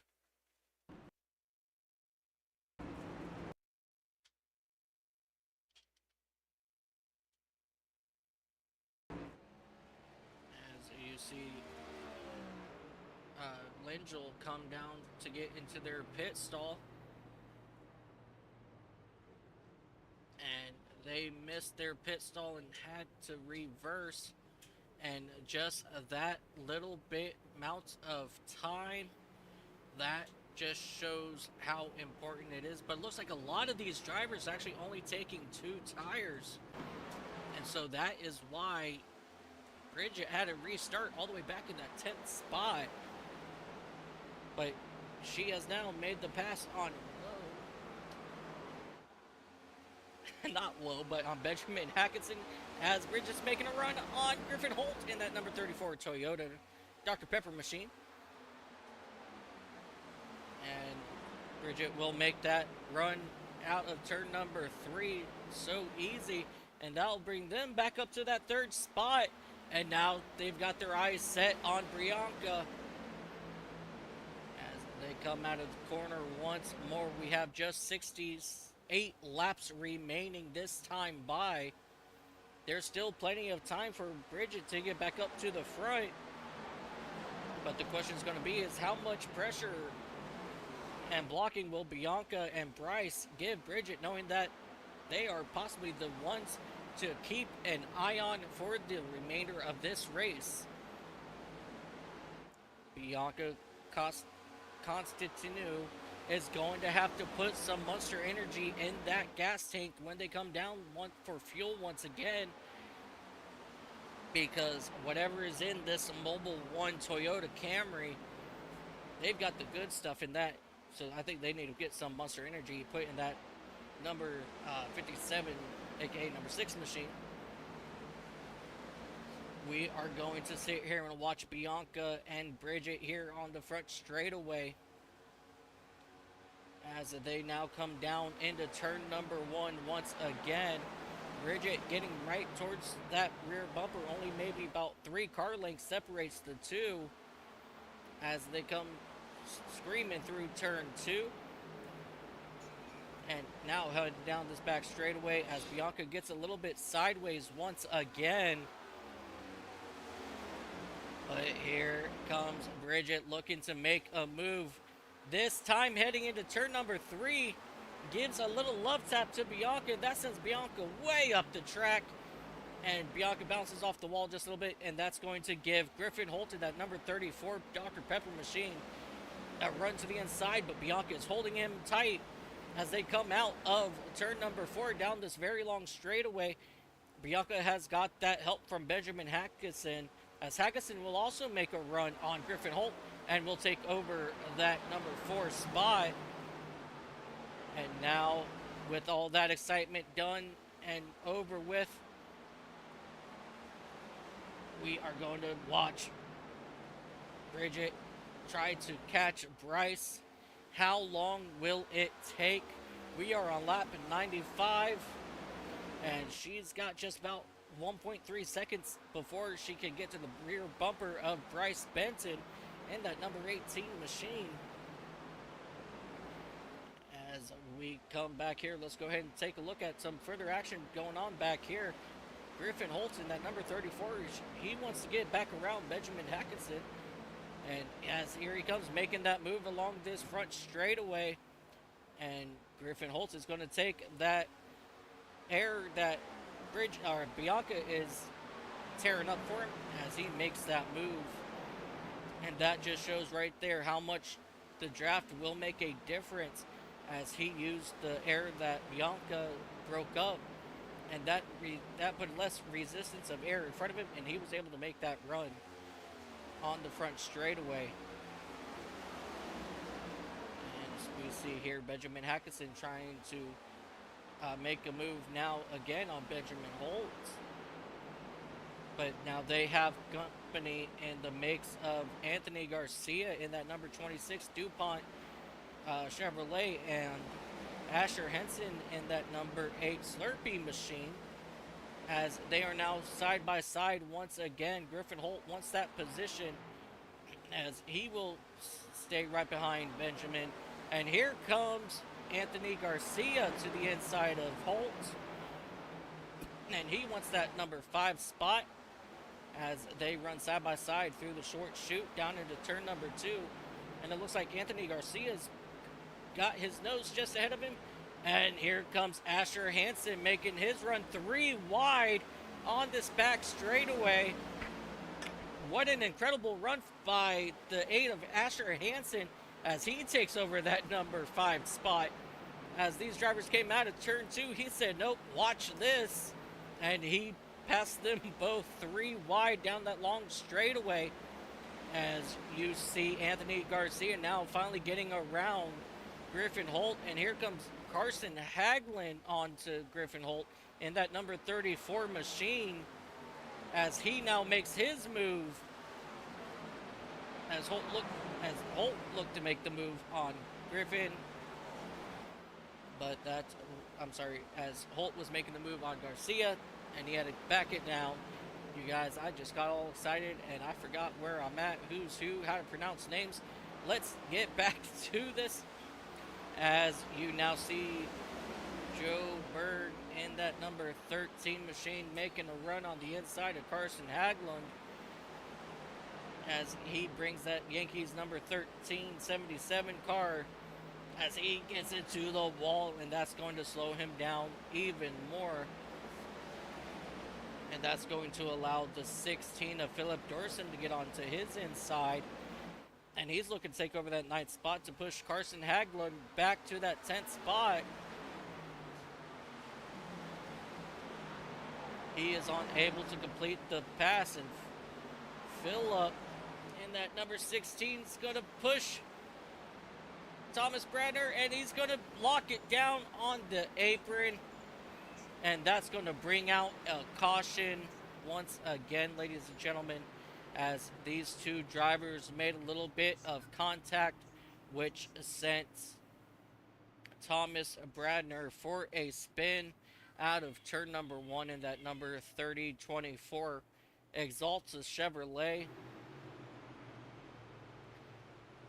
Again, that is very unfortunate for the number 2430 machine. That's what I'm going to do now, guys. It is now going to be the number you see on their race car, followed by their actual number. So if you look at this number and I say 2430, they're number 30 up in our ticker up top. And that's how you're going to just tell who's who. Because I'm looking at a lot of these drivers and they've got custom paint schemes with the wrong race numbers. As we catch up here with Bryce Benson in that number 18-9. See what I did there? 18-9. Invader Chevrolet. And this time by, I believe we are going to see Griffin Holt in that number 34 Toyota bring his machine down pit road, as he stayed out the last caution and lost about 5 spots on that restart. As we take a look at the field as they come through turn number 4, or turn number 3, heading down turn number 4.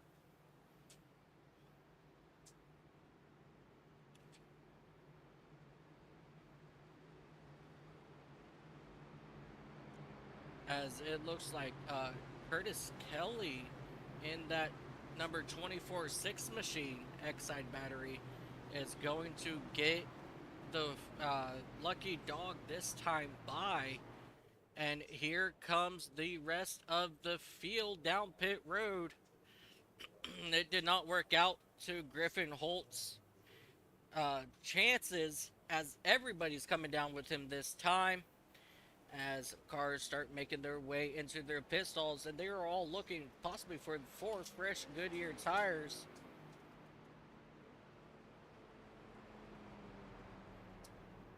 Let's make sure Bridget gets into their stall. Yes, they did it. They did not have to back up. So that's really strong for Bridget in that number 11 Mobile 1 Toyota Camry. Now the question is, who's going to come out first? And it looks like the 6 machine of Anthony Garcia in that DuPont Chevrolet. He only gets, I believe he only took 4, he took 4 tires on that pit stop. And he's going to come out on top. So once again, Bridget has somebody in front of them. And Bryce Benson will go from first to third on that. And Bianca Constantino in that number 57-6 machine.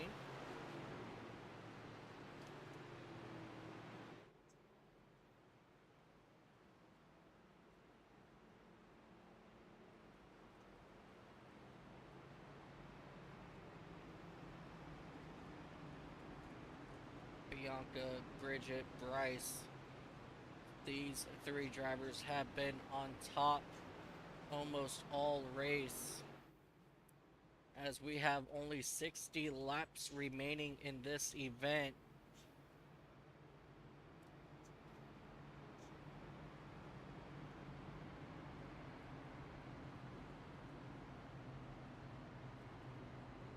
As these cars continue to pace around this racetrack, the lights should go off this time by. As you see 2 cars, 1 car coming back down onto pit road, and that will be Felver and that Monster Energy machine.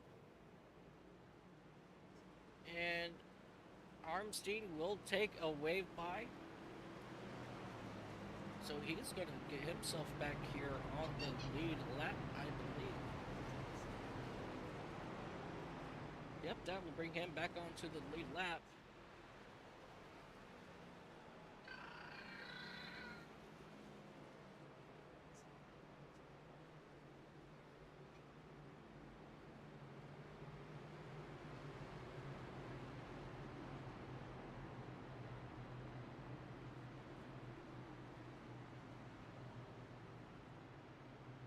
Hi, Amanda Henry. How are you doing? I'm doing pretty good. We're having a good old time here at Indianapolis Motor Speedway in split number 2 for the Brickyard 400. And how are you doing today?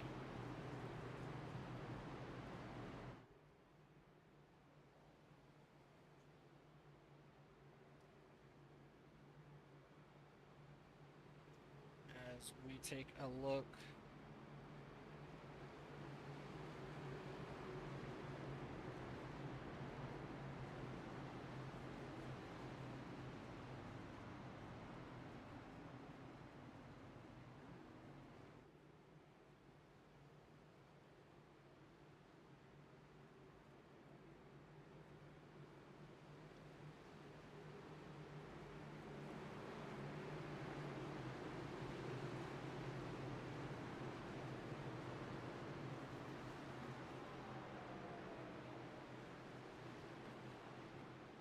As you see the pace car coming down pit road.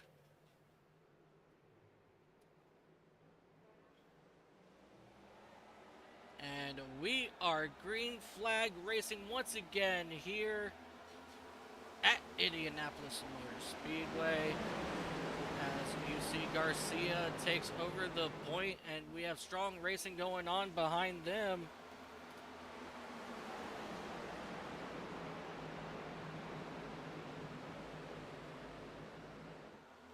As they continue to run side by side.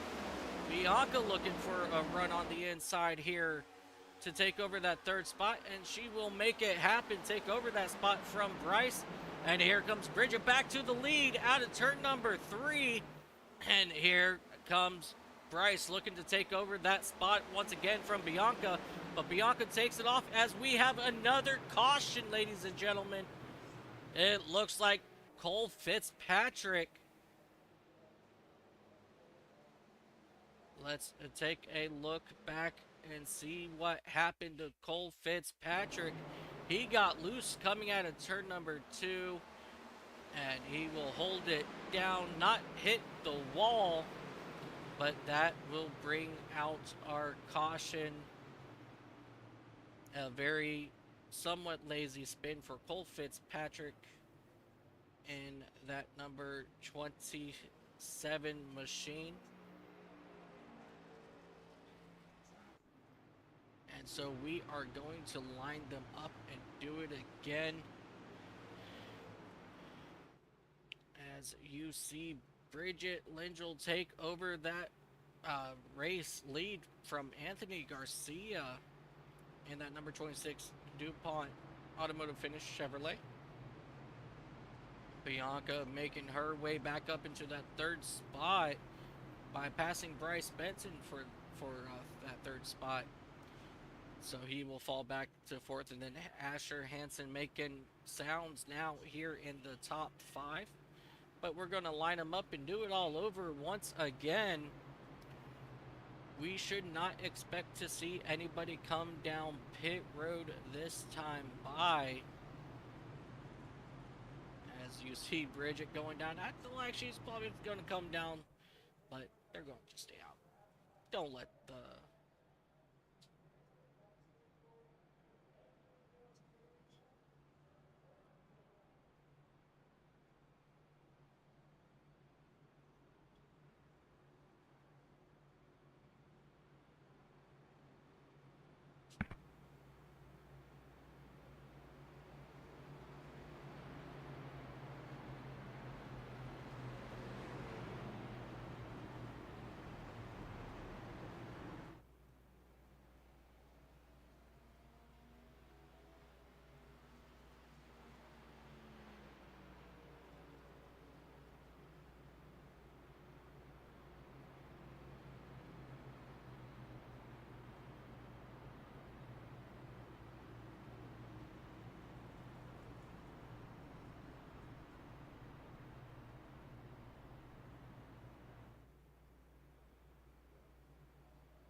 you see, they're lining up once again here on the back straightaway as we're going to go green flag racing once again.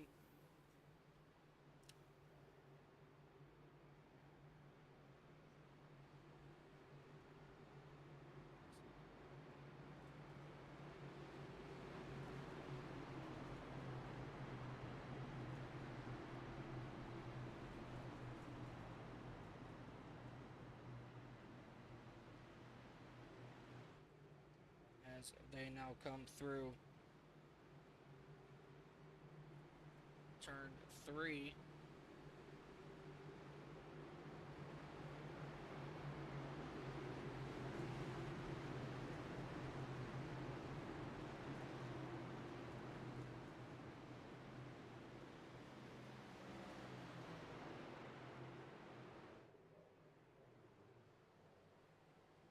And here they come, coming back to the green, ladies and gentlemen.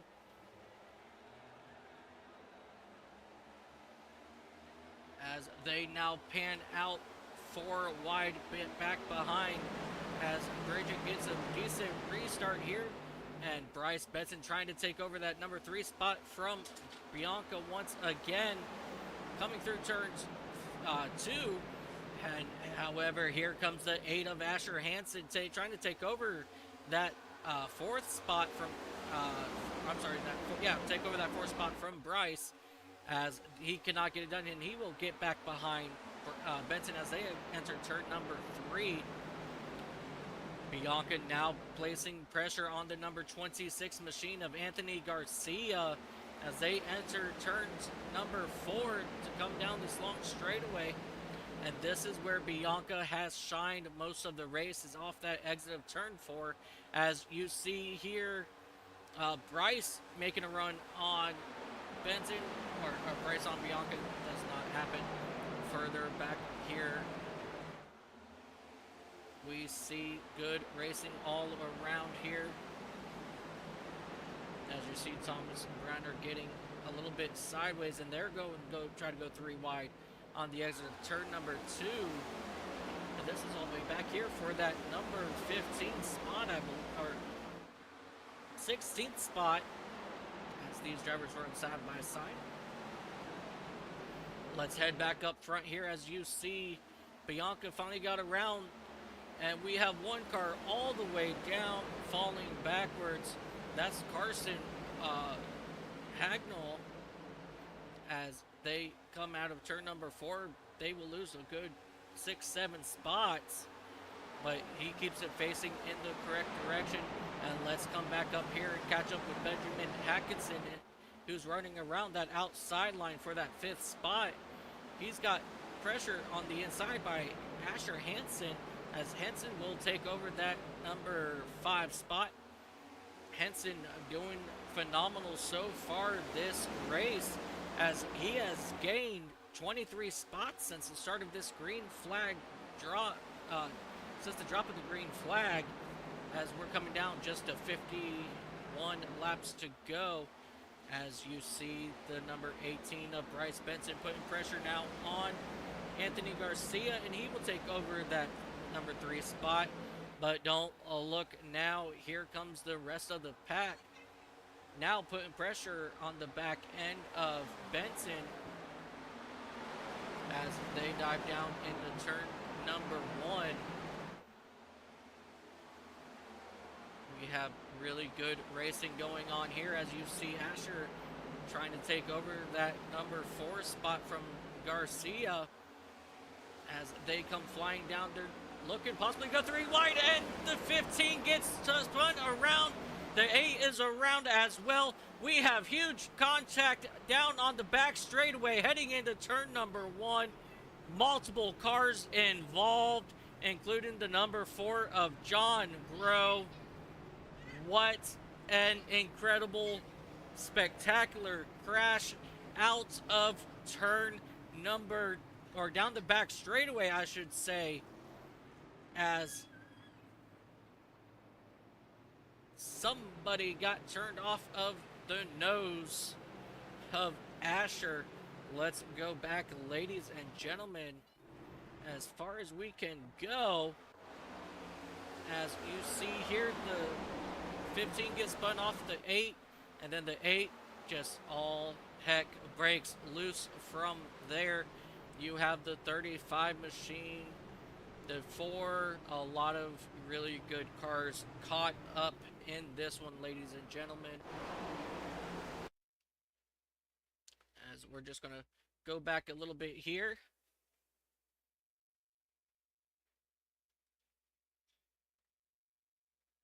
As we are going to, where is it? A lot of really good cars here. We're going to watch here with John Grow here as they exit turn number 2. And we are going to watch all hell break loose down this back straightaway. And him have nowhere to go. He gets spun, the 35 gets into him, the 77, the 8 spins. That was a very crazy crash on the back straightaway. We have at least 6 cars involved. A lot of them did get a lot of damage from this incident, and some not so lucky, as we now have a lot of these cars that were involved in that crash now going to come down pit road to get service on their machines. That was an absolute crazy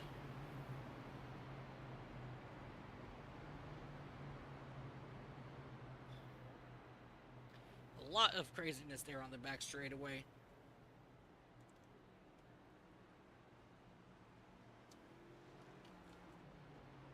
As we have quite a few cars torn up in that incident on the back straightaway.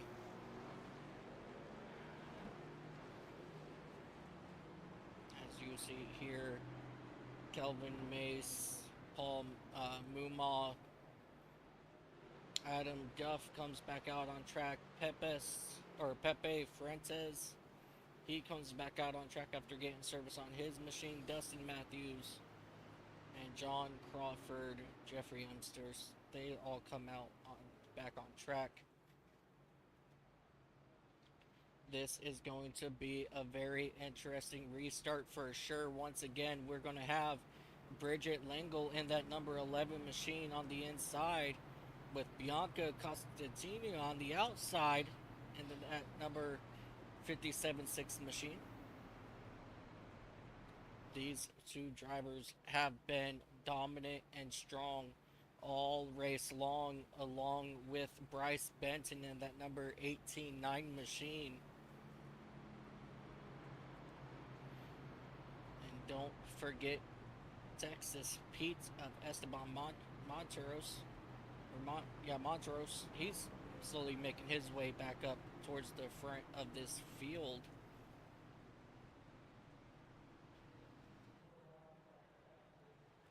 And it looks like Asher Hansen in that number 8 machine will go ahead and bring it down, along with Edwin Onofree, Curtis Kelly, and Owen Burrow. He's going to come down pit road here. John Crawford, Carl Felber, Adam Duff, they make their way down onto pit road as well. As we're going to go ahead and line them up to do it all over again. We want to thank Barney so much. On top of that flag stand, he's been up there since 2008. He has never called off a day of work since he got employed. He has never missed a single race, ladies and gentlemen. And he has the power to duplicate himself, and he will stand on top of the flag stand any time of the day, no matter what time. If it is even for a test session, he will be up there to protect you and let you know if any issues on track. So we want to thank Barney so much, and let's not forget his best friend Fred down in that pace car. He as well has not missed a single day of work, and he has driven many different cars himself, and this car is a very unique car based off of a fictional car that iRacing has designed themselves. It looks like a very beautiful machine. So we want to thank Barney and Fred both for everything. And we want to thank iRacing for giving us a phenomenal platform that we get to call home, especially right here on the iCast Racing Network. I have called this home since 2010, a couple years after it originally came out. So I've been on the service for about 15 years now, 16 years, 15, something like that. As Fred pulls down the pace car, it is back in the hands of Bridget as we get ready to rumble once again here at the Indianapolis Motor Speedway, and we are green flag racing. And once again, Bryce gives off a really good push to the race leader, and that will allow him to get to the inside of Bianca, and Bianca will fall back to that third spot once again. But here comes Bianca looking to take over that position as they dive down into turn number 2. But Bryce will hold her off as they come in through turn 2. And she gets a good run out of turn 2. She's looking to take over that second spot from Bryce once again on this back straightaway, heading down into turn number 3. And Bianca will take over that second spot once again. But Bryce is holding strong on the outside as she completes the pass, heading down into turn number 3. And Bridget is absolutely loving this as they were able to gain at least a second on these drivers. And we have a big 3 wide behind them. Anthony Garcia, they are all looking to go 4 wide heading down into turn number 1. And they will get back to 2 wide. That was very close to actually being disaster going into turn 1 once again. But they are now running side by side in front of them. And Caleb Montez in that number 25 Lear machine. He was spun around on the short chute of turns 3 just a few laps ago, it seems like, and he's already made his way back up into that 6th spot as we got strong racing behind them between Esteban Monteros and Anthony Garcia. Garcia continues to fall back in this field.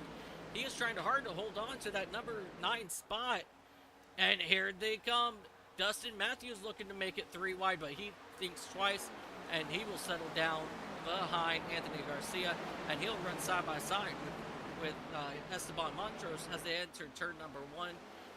And Dustin Matthews will make that pass on Esteban out of turn number 1.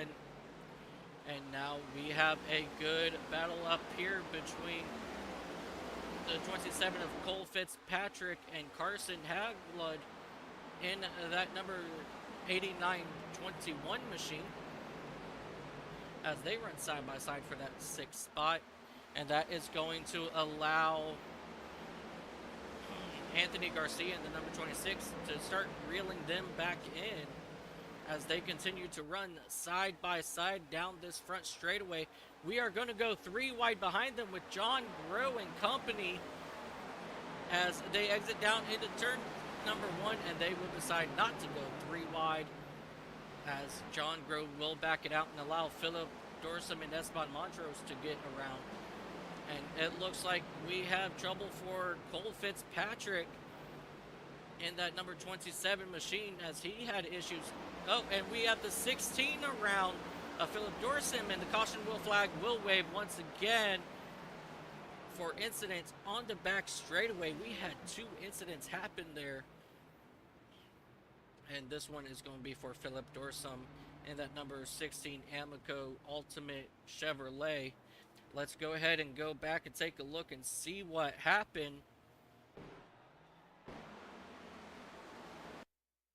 First, we're going to take a look here at Fitzpatrick as he just gets loose out of turn number 1, barely misses the wall, and that will make him continue on.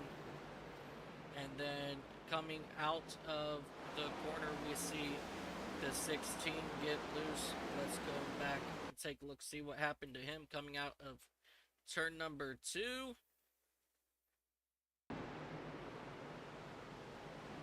And he just barely loses it, and he will slide sideways, come back up towards the racing line. And that is enough for iRacing to throw the yellow flag once more. So that's very unfortunate there for Philip Dorsum and the number 27 of Cole Fitzpatrick, as things are now going to settle down once again.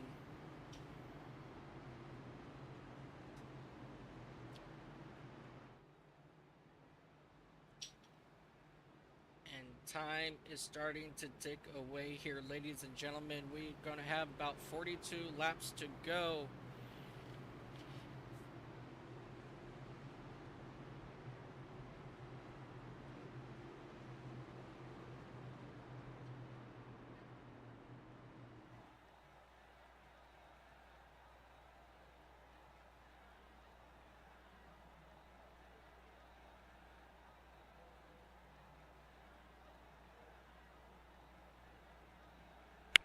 As you see the field here come down pit road, and it looks like we have 3 cars that are going to stay out. It's going to be Esteban Monteros, Carl Felver, and Philip Dorson. They're all going to stay out as everybody else elects to come down pit road. A couple drivers miss their pit stall and had to back up. Benson in that number 9 machine. The 15 had to back up, and as you see, Benson having a bad pit stop, unfortunately, and that's going to bring Bridget all the way back down to that number 9th spot.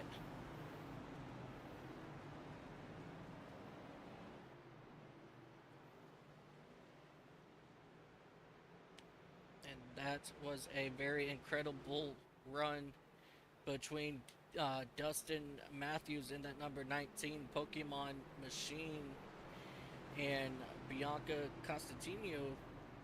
They both came out of the pit side by side, but it looks like Dustin Matthews will get the best of the two in that 19 machine.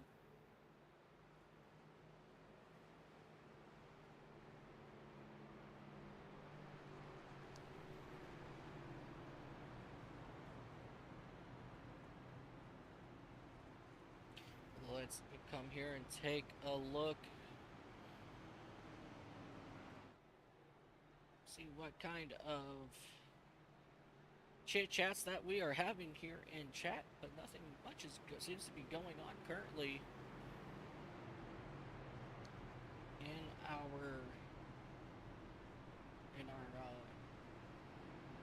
our chat set for the time being.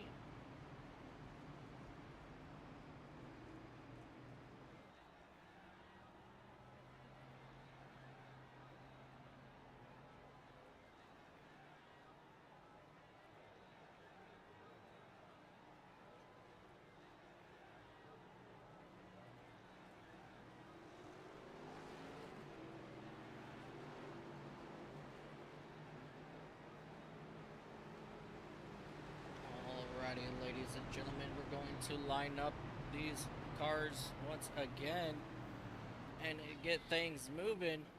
We got to get Philip Dorson to the outside. There he goes. Well, that's going to bring the 3 to... Wait. My timing and scoring is going all over the place. Will you guys just get in line? Thank you. Now we can line them up correctly here for you. We got Esteban Monteros in that number 9 machine. Going to start first. And then we got the 3 of Carl Felver in that beautiful gray machine. Gray and blue machine there. And then we're going to have the 16 of Philip Dorsum telling the 9, hey, get ready. I'm going to be pushing you. He's going to start on the inside. And then Dustin Matthews in that number 19 is going to start 4th. And Bianca in the number 57 6 machine. She will start 5th. And joining her to the outside is going to be the Kellogg's number 31 machine of Paul Muma. This restart's going to get interesting as you see the 16 just hanging on tight to the rear bumper of Esteban Monteros It looks like he's going to get ready for a really good restart here, as well as Fred pulls the pace car down off the speedway. And we are going to go green with 40 laps remaining this time by. Get ready, here we go. The 16 still pushing the 9 as we are green, and everybody goes wide. 3 wide action all over the track as they dive down into turn number 1. We are still fighting 2 to 3 wide back here in the back of the pack, as things now settle down to just only 2 wide here as they come down the back straightaway. A couple cars get into the wall, but quickly get off the wall here, as you see Bianca and Bridget running side by side for that number 5 spot. These two need to get it figured out so that they can start making their way back to the front of the field.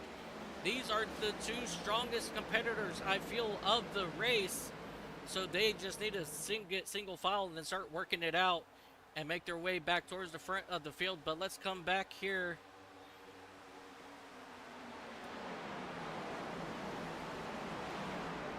to just about where Pepe Fuentes is, as one car is hard into the wall. And that is actually the 29 of Pepe. He gets hard into the wall out of turn number 1, as he seems like not to have too much of a miscommunication there. Caleb Montez makes it 3 wide, heading down into turn 3. And the 34 of Griffin Holt thinks better of it, backs it out. And so that will put Anthony Garcia and Caleb Montez fighting for that 16th spot.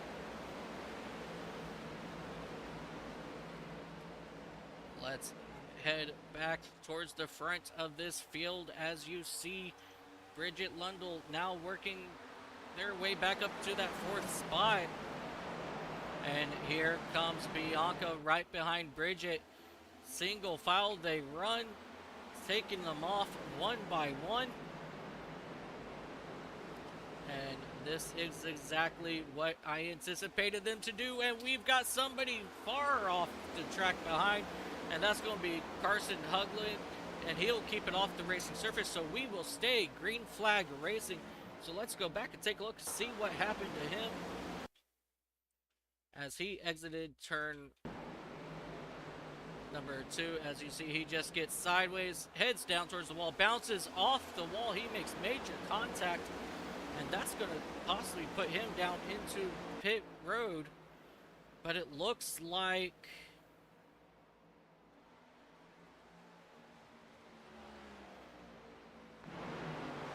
that was interesting. I just saw on our notes that Bianca came down pit road, but that does not seem to be the case, as she is still running tight. As you see the 3 now going around, he makes hard contact with the inside wall as well. Let's go back, as you see him just gets that little wiggle going, and boom, hard impact to the inside wall. And the caution will not come out, but he's going to drive away from the incident scene. It looked very similar to what happened to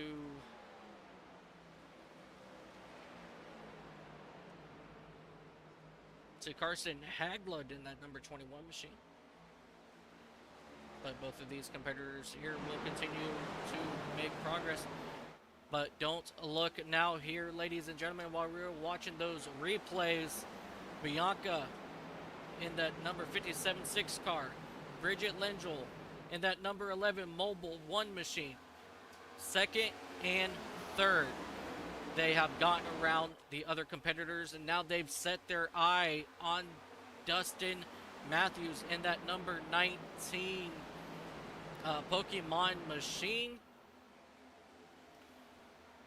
Dustin Matthews, you got to give it all you've got. You need to set out your Pokemon to start to keep these 2 drivers behind you, as both of these drivers have been extremely fast all day. As you see them come down these long straightaway something we have not seen all race is that snake effect coming down the straightaway. And why are they doing that? They are trying to break up the draft. As you see Bridget giving Bianca a very good strong push down the back straightaway, and she will make her way around Bridget as they enter turn 3, and they touch side by side, hitting bumpers. They've got to be careful not to take each other out, and Bridget gets around Bianca as Bridget gets a major loose out of turn number 4. And here they come out down this long straightaway. They're trying to keep that draft. They want to keep that draft to continue to make time on race litter of Dustin Matthews in that number 19 machine. As time is starting to tick away here at Indianapolis Motor Speedway.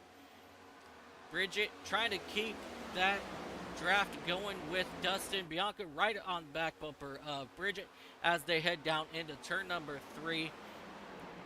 Every single lap, these drivers are getting closer and closer. Bridget definitely been the driver of the field all race long, being very, very dominant as Bridget, I believe it's a she, continues to be the class of the field. Been very strong. She started second today. And so seeing Bridget up front is not surprising at all, as we have Paul Mamu going around for a spin. Does not collect anybody, and the caution will wave. Let's go back and take a look and see what happened to Paul Mamu coming out of turn number 1.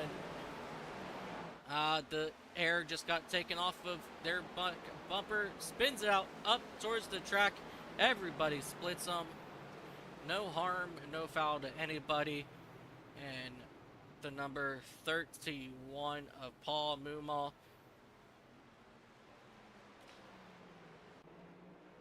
will catch back up to the tail end of the field. It looks like they had a little bit of trouble getting that car refired,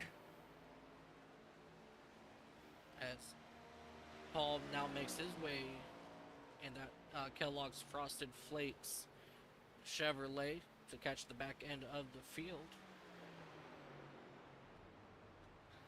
We are going to have just about maybe 29 laps remaining when the field takes the green flag once again. Dustin Matthews looks like he's trying to save a little bit of fuel before they catch up with the pace car. Are they in position to make it the rest of the way in this event? Only time will tell. I know in the draft and fuel saving with the IndyCar, you can go just about 33 laps before you need to come in for fuel. I can't quite remember how far you can make it on fuel in the NASCAR Cup Series.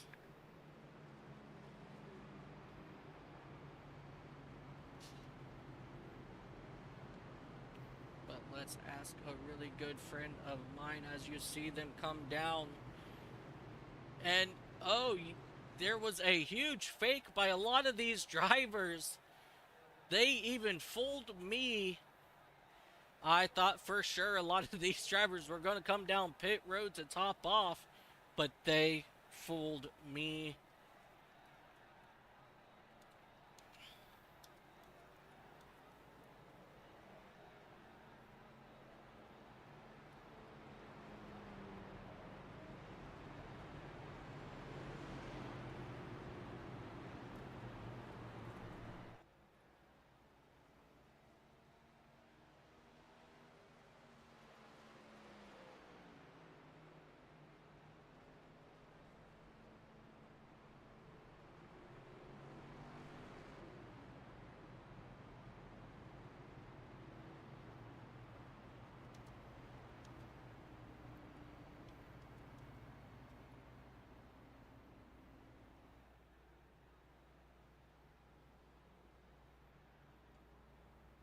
So my good friend Chat GPT, they told me with these fuel cells they can go just about 35 to 44 laps.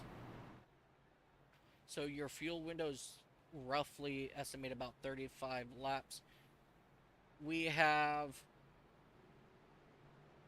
about 29 laps remaining.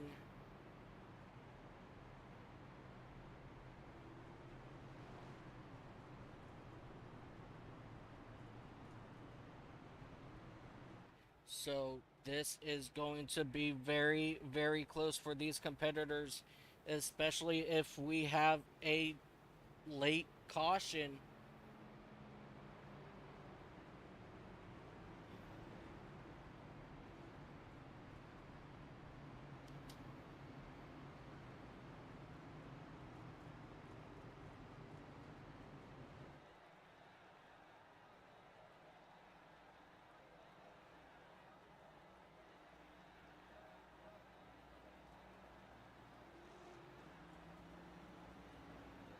This is the first time that I am using this overlay.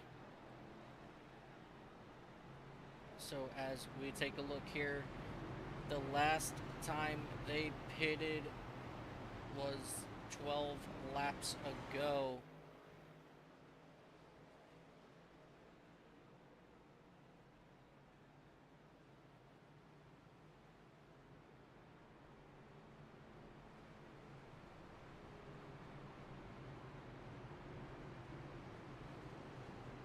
Yes, it looks like here,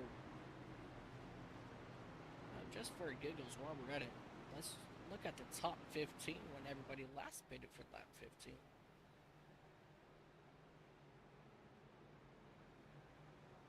It's showing that some of these drivers went 66 laps before they had to make that first pit stop. But don't forget, ladies and gentlemen, I did have to do that reset early on in this race. So we're going to ignore that first row. But it looks like they are currently working lap 12. And they can go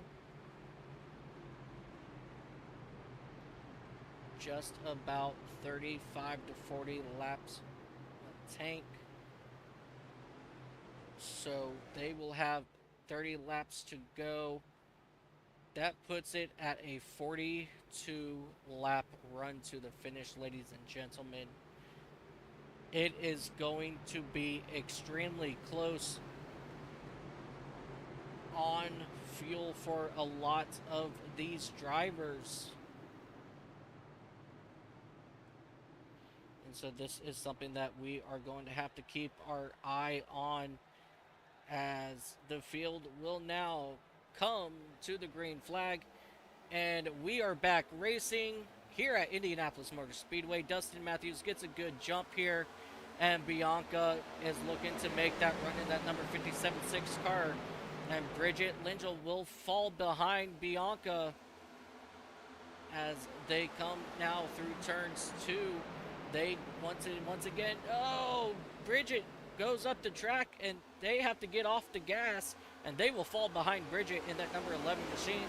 And they are now have to try to regain all that time lost on your race leader, as the battle behind them for fourth is still brewing between Thomas Brandner and Benjamin Hackison in that number 15 machine. Out of turn number 4, they still continue to run side by side. 28 laps to go this time, ladies and gentlemen, as you see them run 3 wide in the back entering turn number 1, but they get themselves sorted out. And here they come out of turn number 2. Quite a few drivers get really close to that wall. And we have trouble. And he saves it. No, big trouble on the back straightaway. The 20s. 4 major issues now. The 6 is involved. A lot of drivers now falling back. We have the number 6 car, the 20, and these guys are stopping. Huge issues on the back straightaway. And that all started with the number 26 machine. I believe that was the 26 machine. Let's go back and take a look.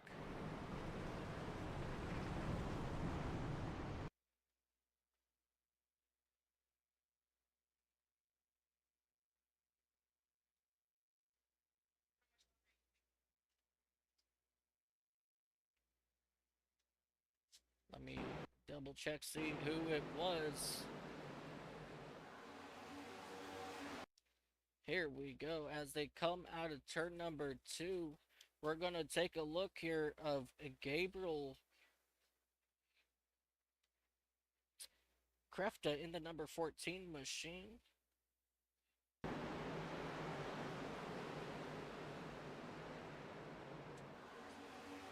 As you see, beating and banging, two cars make hard contact in that inside wall. And that is very unfortunate. Let's go back and take a look at, once again, it looks like Montez in that number 25 machine, as he comes down and he just gets loose, and him and the number 34 make hard contact to that inside wall as they pull away. A lot of good drivers taken out in this crash. But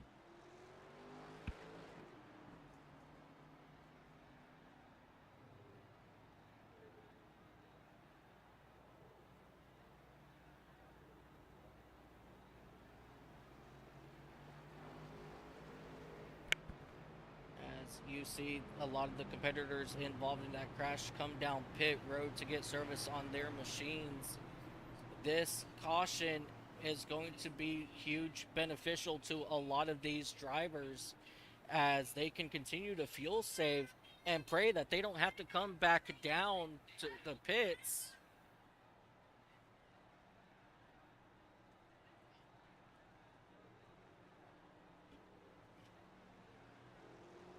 A lot of these drivers last pitted on lap 118.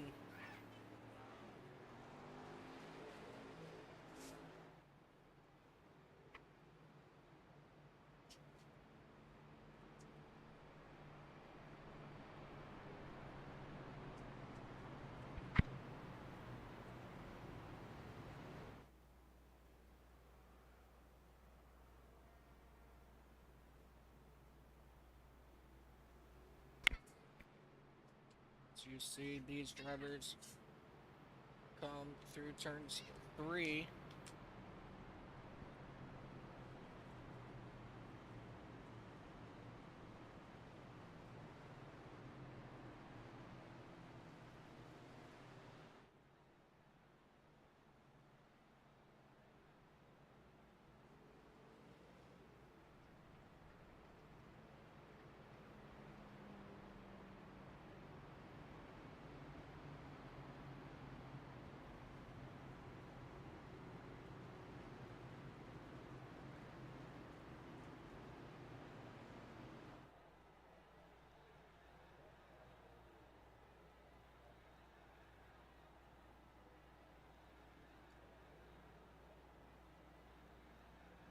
And they should be getting that one to go signal this time by. And the lights are off on the safety car.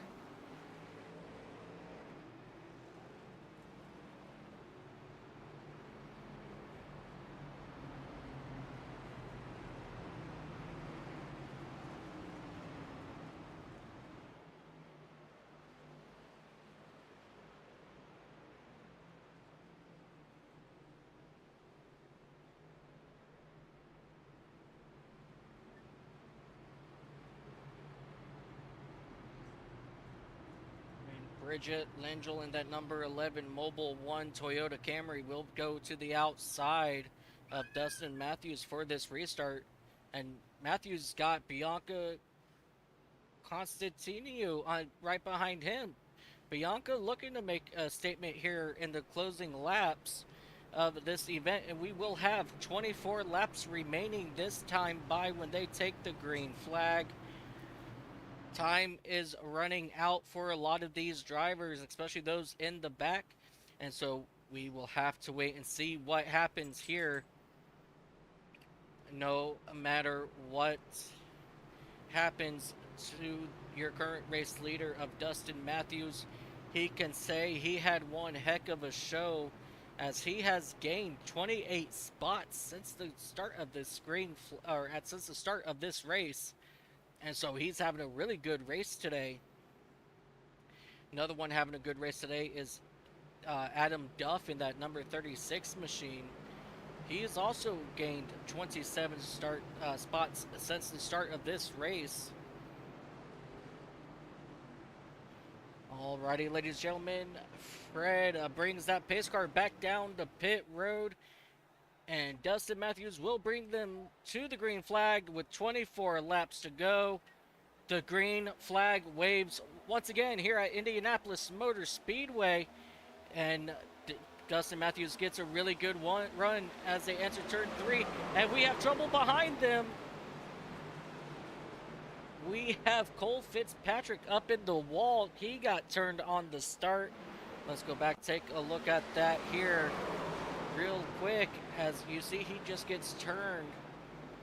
And now let's come back up here to your race leaders, as Bridget and Bianca continue to put a lot of pressure on your race leader of Dustin Matthews.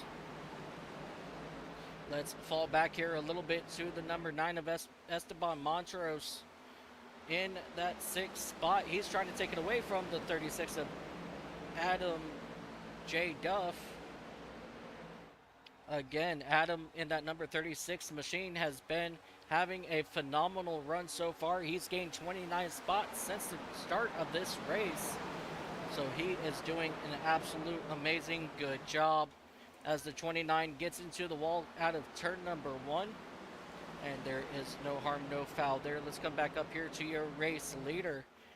Bridget and Dustin are now pulling away from Bianca in that number 57-6 machine. And now it is coming down to Bridget Lengel and Dustin Matthews for the race lead. Dustin Matthews looking to bring that Pokemon Toyota Camry to victory lane, but Bridget Lengel wants that, bring that number 11 Mobile One Toyota Camry to the win here as well. As back behind them, you see them go 3 wide in the back. Bridget is working hard to make something happen between Dustin Matthews and themselves, and Bianca's going for a ride, hard impact into the outside wall out of turn number 1. That is devastating to Bianca's race, ladies and gentlemen, as she makes contact with this 36. And the 36 reciprocates, and Duff will go for a ride. What unfortunate for them, but we are going to stay green. Let's go back and take a look and see what just transpired. The 36 and Bianca, Adam Duff into the inside wall. I believe that is going to be the end of Bianca's race, as we have a caution once again.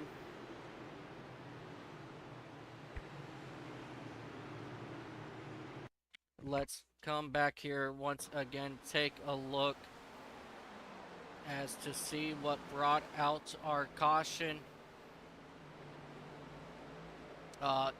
Adam Duff got loose once again, and that looks like that was what brought out our caution. Very unfortunate here for Adam Duff in that number 36 clown machine.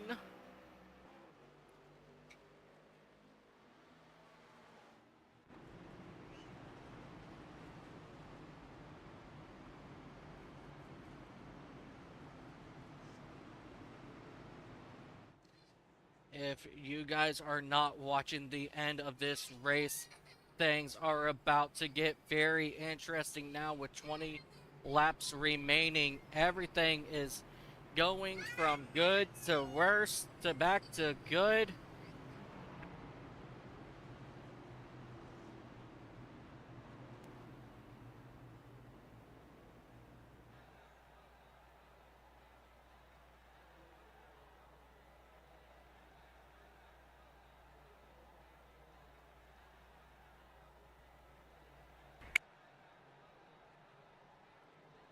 Things are going to start to get heated up here as we take a look, and we do see Bianca bring her machine down onto pit road to get service. She's going to come in, get herself some 4 fresh Goodyear Eagle tires, and possibly fix up some of that damage she may have on her machine. This would be a really good time for her to get a lot of those repairs done, as it takes a couple minutes here to get around this 2.5 mile speedway under caution. It takes almost just about 2 minutes here.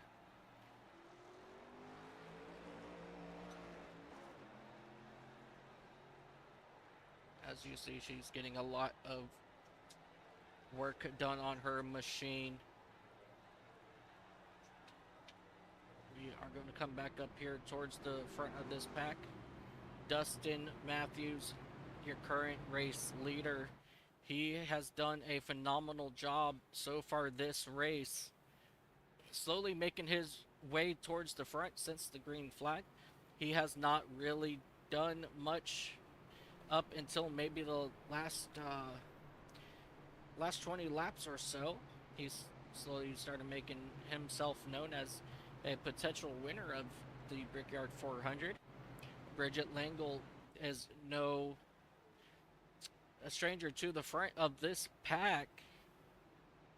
Had an incident down on pit road early on, missed their pit stall and had to back it up, and that she decided to take 4 tires, and everybody else took 2 tires. I'm sorry, yeah, 2 tires, and that dropped Bridget all the way back to the 10th spot. Benjamin Hackinson has been quietly moving his way up to the front of this field. Benjamin Hackinson had a little bit of issues early on in this race. Anthony Garcia in that number 26 DuPont Chevrolet has had an extremely up and down day so far, and he is looking to get a very good strong finish, currently sitting in the 4th spot. Esteban Monteros is another one that's had an up and down day in that number 9 Texas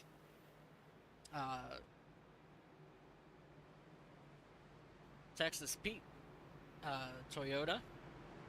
So he's looking here to also make a very strong finish out of it today. John Groh, he's gone for a couple spins today, and a couple of those incidents, things of not his doing, but he's made a good comeback sitting up there in that number 8 spot. Garcia Krefta in that number 14's gone for a wild ride on the back straightaway as well. He's come back all the way to the 8th spot.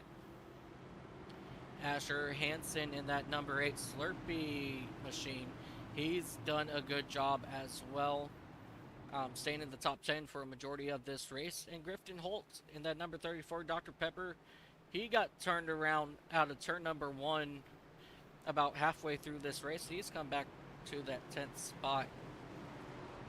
So a lot of these drivers who have had issues has made their way back to the front, and Bianca Constantino, another very strong competitor, she is all the way back in that 21st spot with 19 laps to go. We will see how far she can go around this 2.5 mile speedway. Let's see if she can get back up towards the top 10 before this thing is over. And the pace car is once again off the speedway. It is in the hands of Dustin Matthews, and the green flag will wave once again. And we are green flag racing once again here at Indianapolis Motor Speedway with 18 laps to go. Dustin getting a good run down into turn number 1, and Bridget's going to follow him to stay in that second spot as they run side by side, and the number 9 is around, and chaos ensues as he falls back. It looks like everybody else will stay looking straight. The number 9, Esteban Monstros, has went for a wild ride. Let's go back and take a look and see what happened to Esteban as they exited turn. As they exited turn number 1, he just gets a little bit arrow loose, and then he gets helped all the way around by the number 8.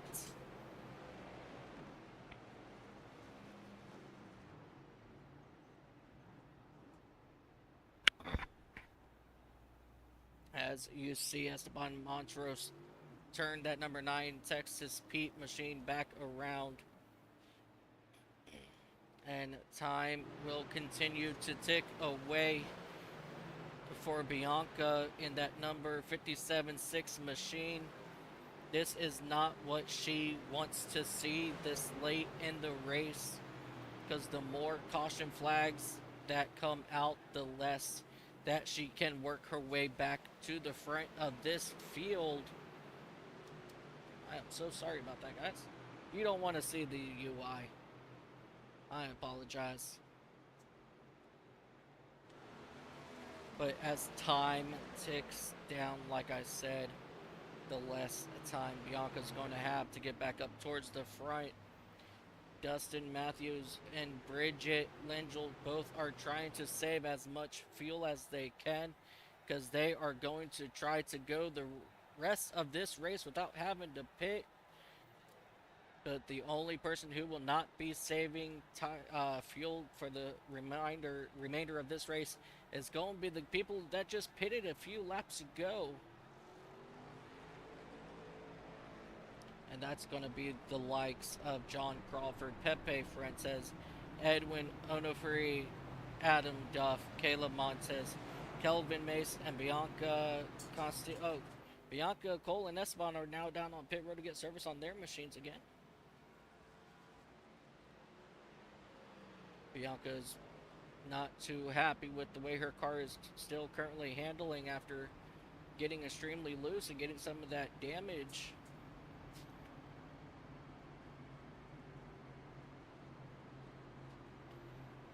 This has been an incredible race so far in Split 2 of the NIS Brickyard 400 race here at the Indianapolis Motor Speedway. As you see Bridget continuing to fuel save,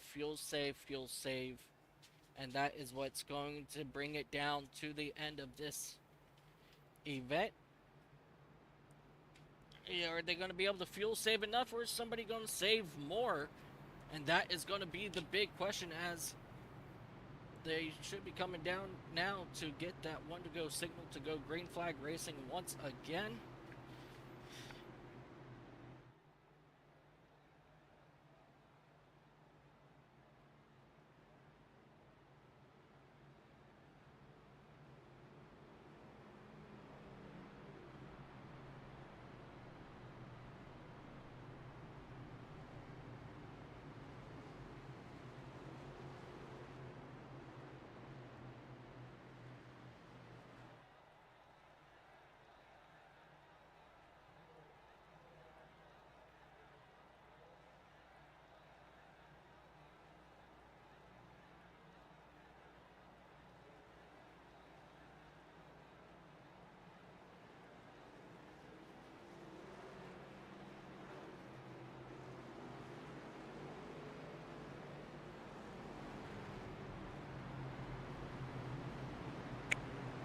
These drivers once again will get that one to go signal.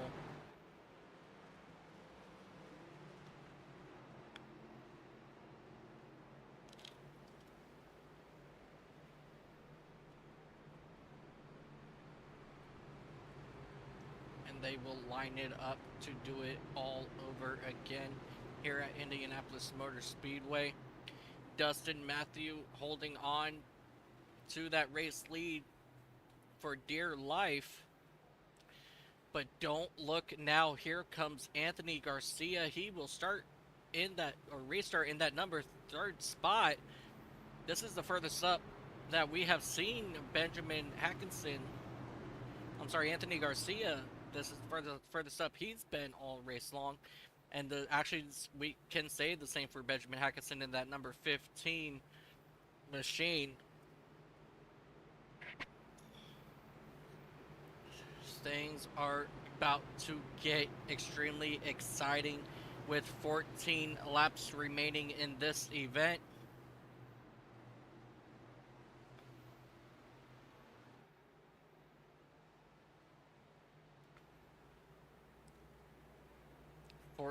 Laps to settle this.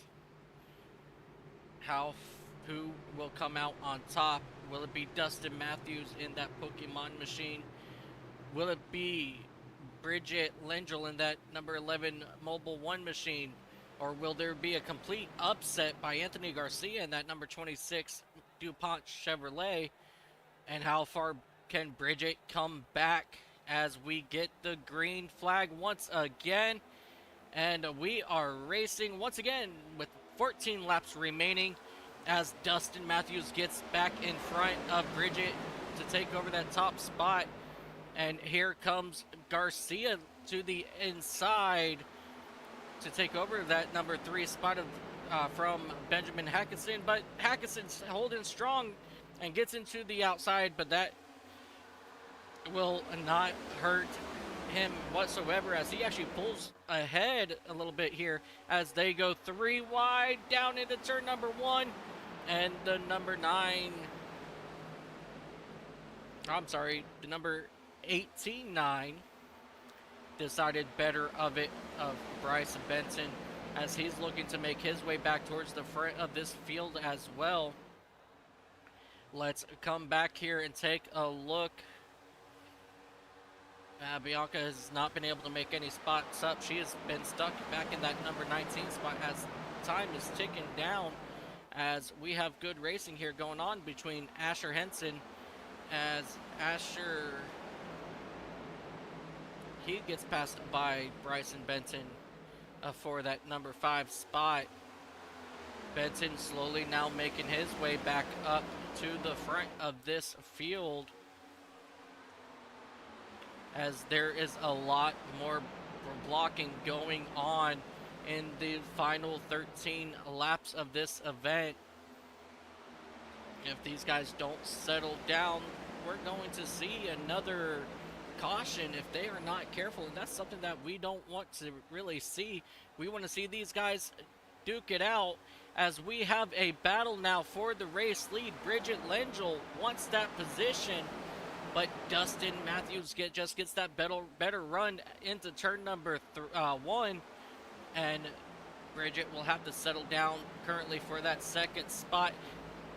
Bridget gets into the outside wall, and that's going to damage up her machine just a little bit, as Dustin now pulls away from Bridget on this very long back straightaway. Anthony Garcia getting passed now by Bryce Benson in that number 18-9 machine, as they trade paint going through turns 3 and now through turns 4. Brenton now up. Oh, and Garcia gets pinched into the wall, and they are going to go 4 wide and Asher into the wall, as there's more contact, and Asher's going to overshoot. And there goes Anthony Garcia around. The caution is now out for the spinning number 26 of Anthony Garcia. That is very unfortunate. He was just a bystander to... Oh, and we have another machine around as well. Let's come back here as they make contact here. And you see here the 26 just gets looped around, and then the 26 just gets help out of turn number 1 into the inside wall. What a whole series chain of events that just unfolded right in front of our eyes here in the closing laps of the Brickyard 400. That means we are going to line them up and do it one more time.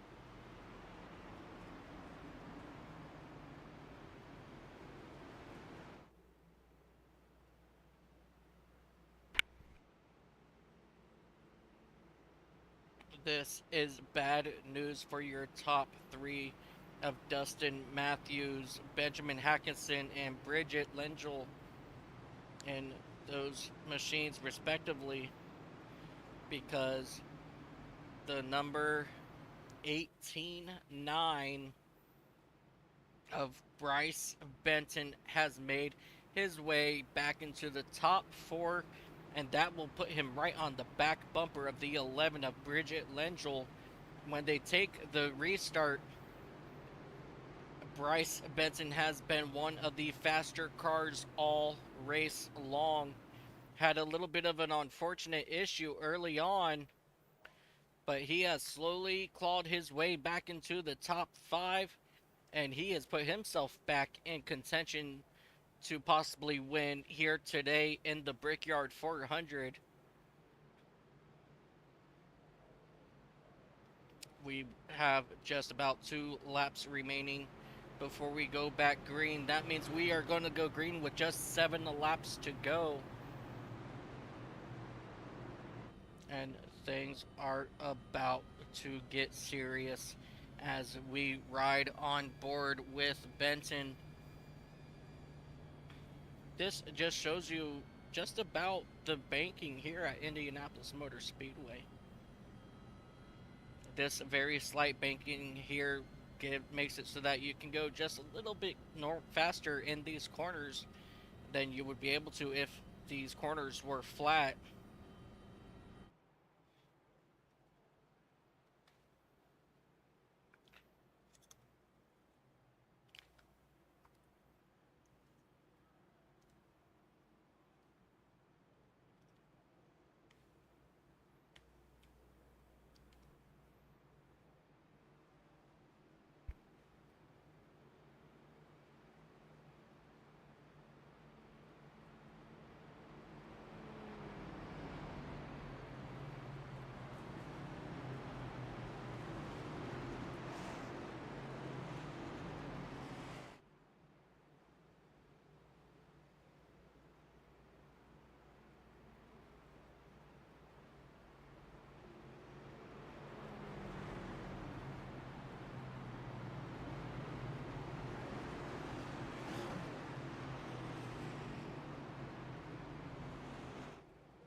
As we get some incredible shots here of these cars in the remaining few laps of this race.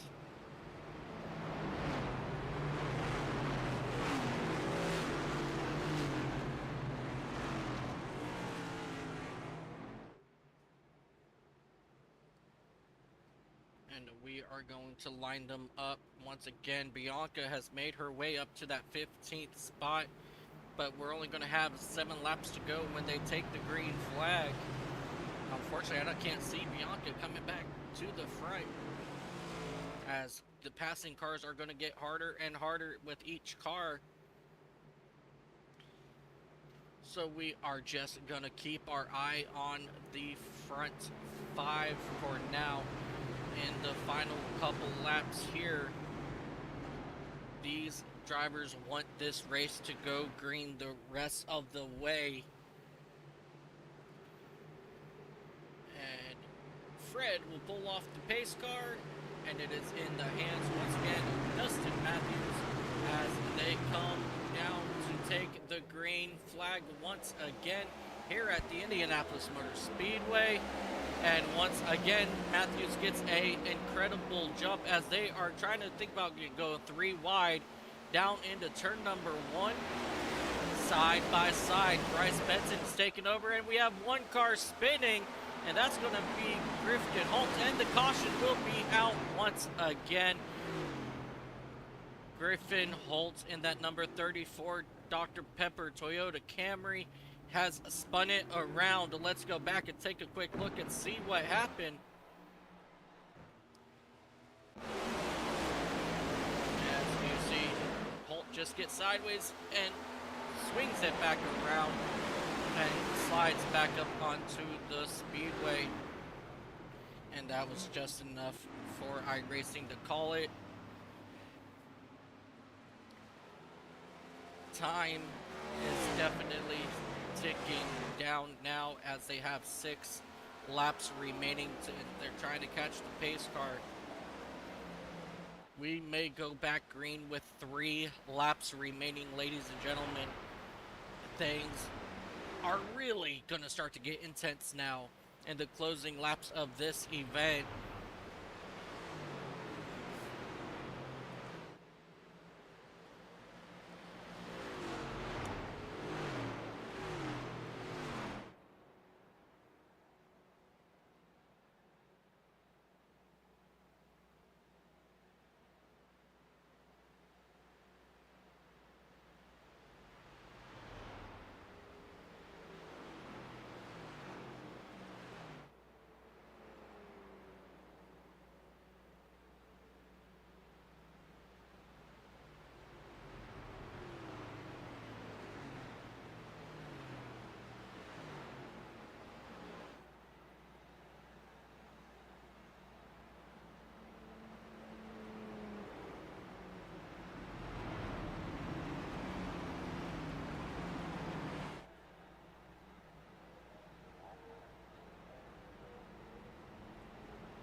As you see here, ladies and gentlemen, the lights are out on the iRacing.com pace car.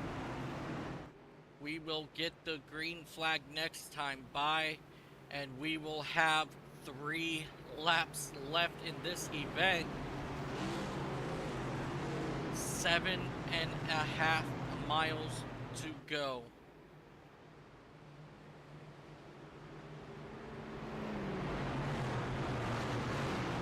Will Bridget Lengel, Dustin Matthews, Benjamin Hackison, Bryce Benson, will they all have enough fuel to make it to the end of this race, and possibly enough for a green-white checkered attempt if we were to go back under caution before the checkered flag falls this time? But that will remain to be seen, as Dustin Matthews and Bridget Lengel both have been fuel saving majorly the past few cautions, and those caution laps have helped all these drivers be able to fuel save for the remainder of this event. So it is time to find out who has saved enough, as they are going to be really close on their fuel. Fred brings the pace car in once again. The 3 laps to go when the green flag drops. Dustin Matthews, Bridget Lengel will bring the field to the green, and we are racing once again for the final 3 laps here at the Indianapolis Motor Speedway, as they are looking to go 3 wide. The number 18-9 of Bryce Benson looking to make a run on the inside of Bridget as they head down into turn number 2. He will just have to get right behind Bridget here as they exit turn number 2. And here they come down this back straightaway, and the 39 brings out the caution.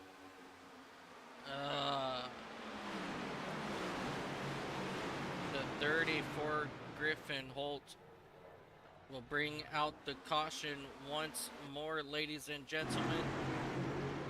Let's come back here and take a look and see what happened to Griffin Holt on this restart. Let's take a ride on board with him as he exits turn number 1 down into turn number 2. And he gets in it, and he just slides sideways just a little bit. Slight contact.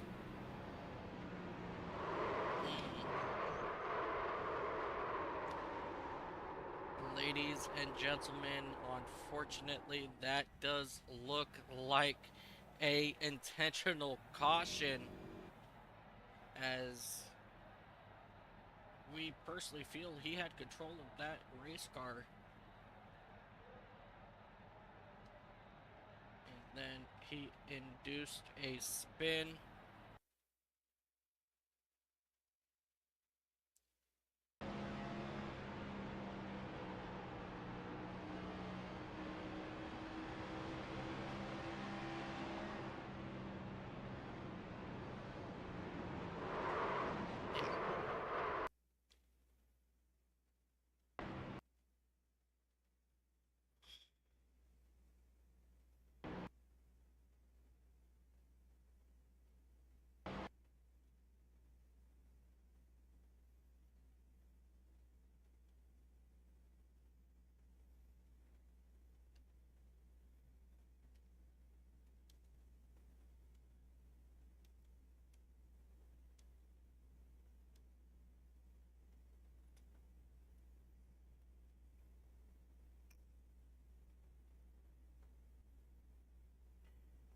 Alrighty, ladies and gentlemen, let's go ahead and catch up with our race leaders.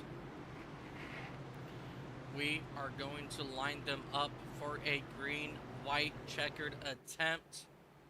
So this is it, ladies and gentlemen.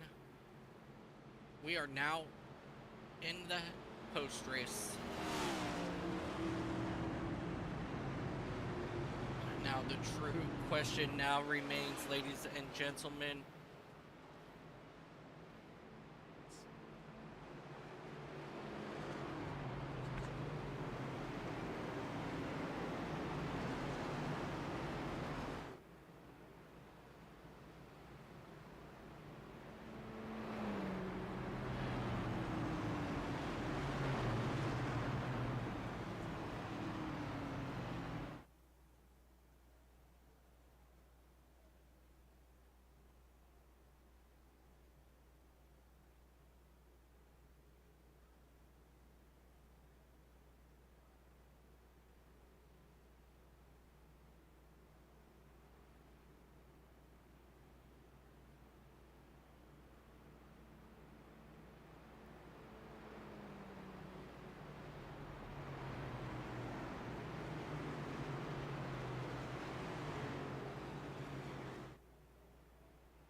We are now going to line them up again for our first green flag, or a green-white checkered. Dustin Matthews has been strong on the last few restarts, and Bridget has been having issues trying to keep momentum on the restarts. Can Bridget do that this time and take home the win? Or will Bryce Benton make himself a competitor in the final 2 laps of this race?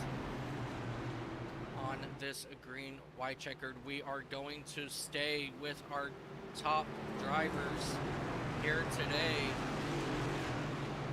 Matthews, Lingle, Benton, Hackison, Krefta making his way back into the top 5 after a couple misfortunate spins early on in this race. So he can come back and have a strong finish as they make their way down the back straightaway. Their nerves must be running high in the final 2 laps of the Brickyard 400 for the NASCAR iRacing Series. Who is going to win this crown jewel event? And who is going to come so close but get so far? Or will any of these competitors even have enough fuel to make it to the end, as a couple of these drivers have missed their pit windows? So this might be all that these drivers have for the final couple laps here. And we do have 2 more green-white checkers lined up if these drivers need it. Fred will pull down the pace car down to pit road. Barney has the green flag in the air. And it's all down to Dustin Matthews now as we get into the restart zone. And they are green once again here at Indianapolis Motor Speedway. And they are now 3 wide behind them for that 4 wide behind them. In trouble going to turn number 1. The number 25 goes around once again. A huge contact. And the caution will come out once again. Caleb Montez, Benjamin Hackison in that number 15. He will get a tow back to pit road. This is very unfortunate. Let's go back and take a look and see what happened as we headed down into the corner. They went to go 4 wide, which cannot happen. And the 15 just drifts down to the race, into the middle of the racetrack, and shoots back up, and that will bring out our caution.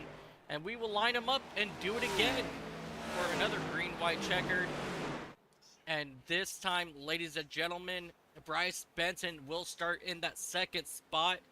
Again, Bryce Benton has been strong all race. But the true question still remains, ladies and gentlemen, Do these drivers have enough fuel to get to the end of this race? And this is going to be extremely close for a lot of these drivers, as they only can go just about 40 laps. And it's been just about 42 to 43 laps already for these drivers. I think a couple of them are going to have to come down pit road to make sure that they have enough fuel to make it to the end of this race, which is going to be absolutely heartbreaking for those who have to come down pit road. And with pit road opening up this time by, we are going to see who has to come down to get the fuel to make it to the end.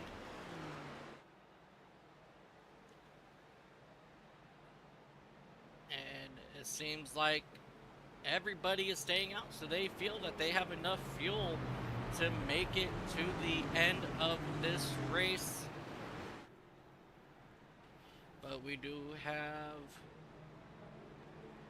Montez, who came down pit road last time by. He's coming back out on track. And everybody currently stays out except Kelvin Mace, who has entered pit road. This is now getting more intense, ladies and gentlemen. Fuel is going to start to play a factor. They are starting to get more racy. We have 2 more attempts in this green-white checkered.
All right, here we go, ladies and gentlemen. Once again, the pace car is off. It's going to be another green-white checkered attempt. Bryce Benton in that number 18 looking to take home the win away from Dustin Matthews, as we already try to go 3 wide here on the start, and Benson falls all the way back to 4th. And here comes Bridget looking to take over that 2nd spot as she completes it here on out of turn number 1 down into turn number 2, and he gets on the inside and makes contact, and Dustin Matthews will continue to fall but save it. That gives the race lead to Bridget Lingle in that number 11 Mobile 1 Toyota Camry as they come down the back straightaway. Here comes Bryce Benton, though, trying to take over that top spot, heading down into turn number 3 into the short chute between turns 3 and 4, and side-by-side racing going on behind them. More contact. Let's take a look back here as things are going 3 wide back here for these spots.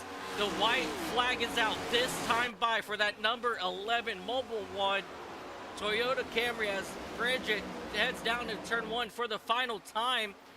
Bryce Benton trying to give it all they've got, as there's a car up in the wall in turn number 1.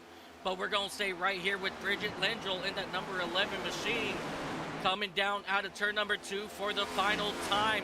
Major contact for people in the wall as they go 4 or 5 wide in the back. And we got one car spinning, one car coming back out in front on track. But we're going to stay right here with Bridget as she comes through turns 3 for the final time, through the short chute into turn 4 for the final time. Bridget is going possibly to have enough fuel to win. Ladies and gentlemen, Bridget Lindell will bring it down to the start-finish line to win the Brickyard 400 here at the Indianapolis Motor Speedway. What an incredible last couple laps.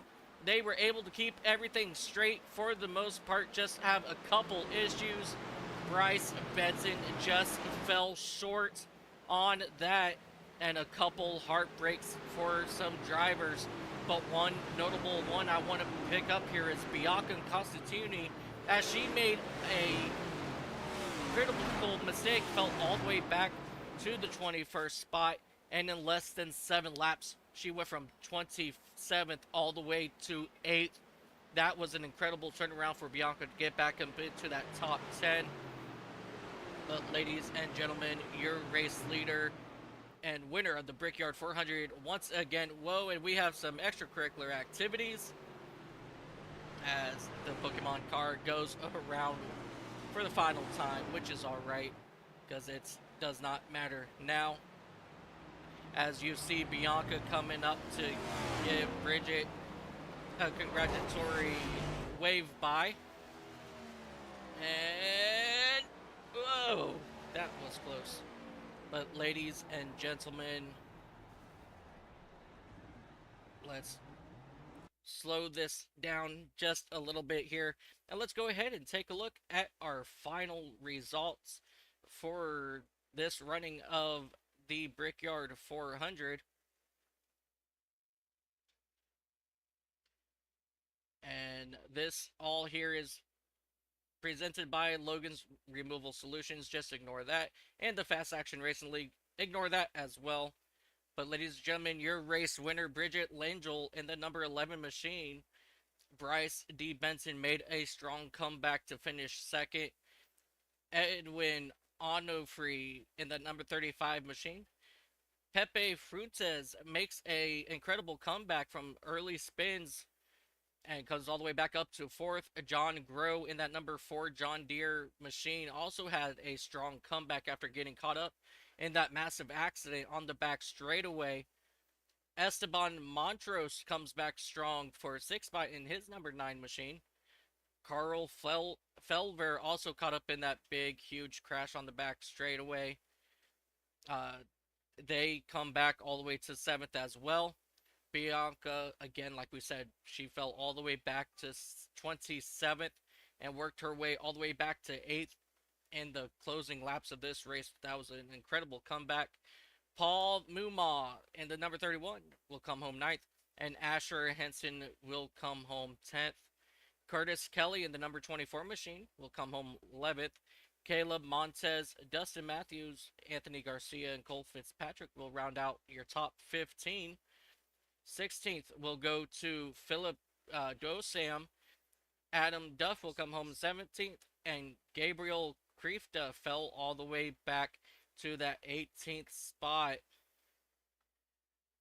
Kelvin Mace will come home in 19th. Jeffrey Armstead in that number 20 machine will finish 20th. Benjamin Hackison crashed in the final 5 laps, and unfortunately he fell all the way back to the 21st spot. Owen Burrow in the number 32 will bring it home 22nd. John Crawford fought his way all the way back to 23rd. Griffin Holt, Brad Prochnow, Thomas Bradner in that number 30 machine. He fell all the way back to the 26th after that massive crash on the back straightaway.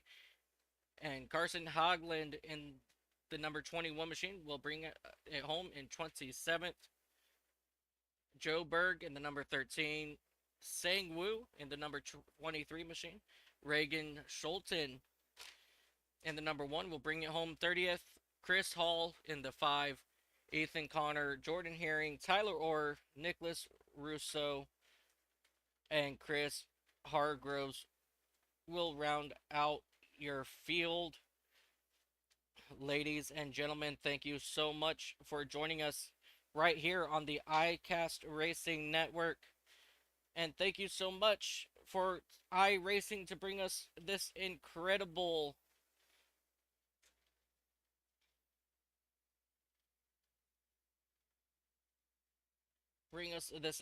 software for us to run on.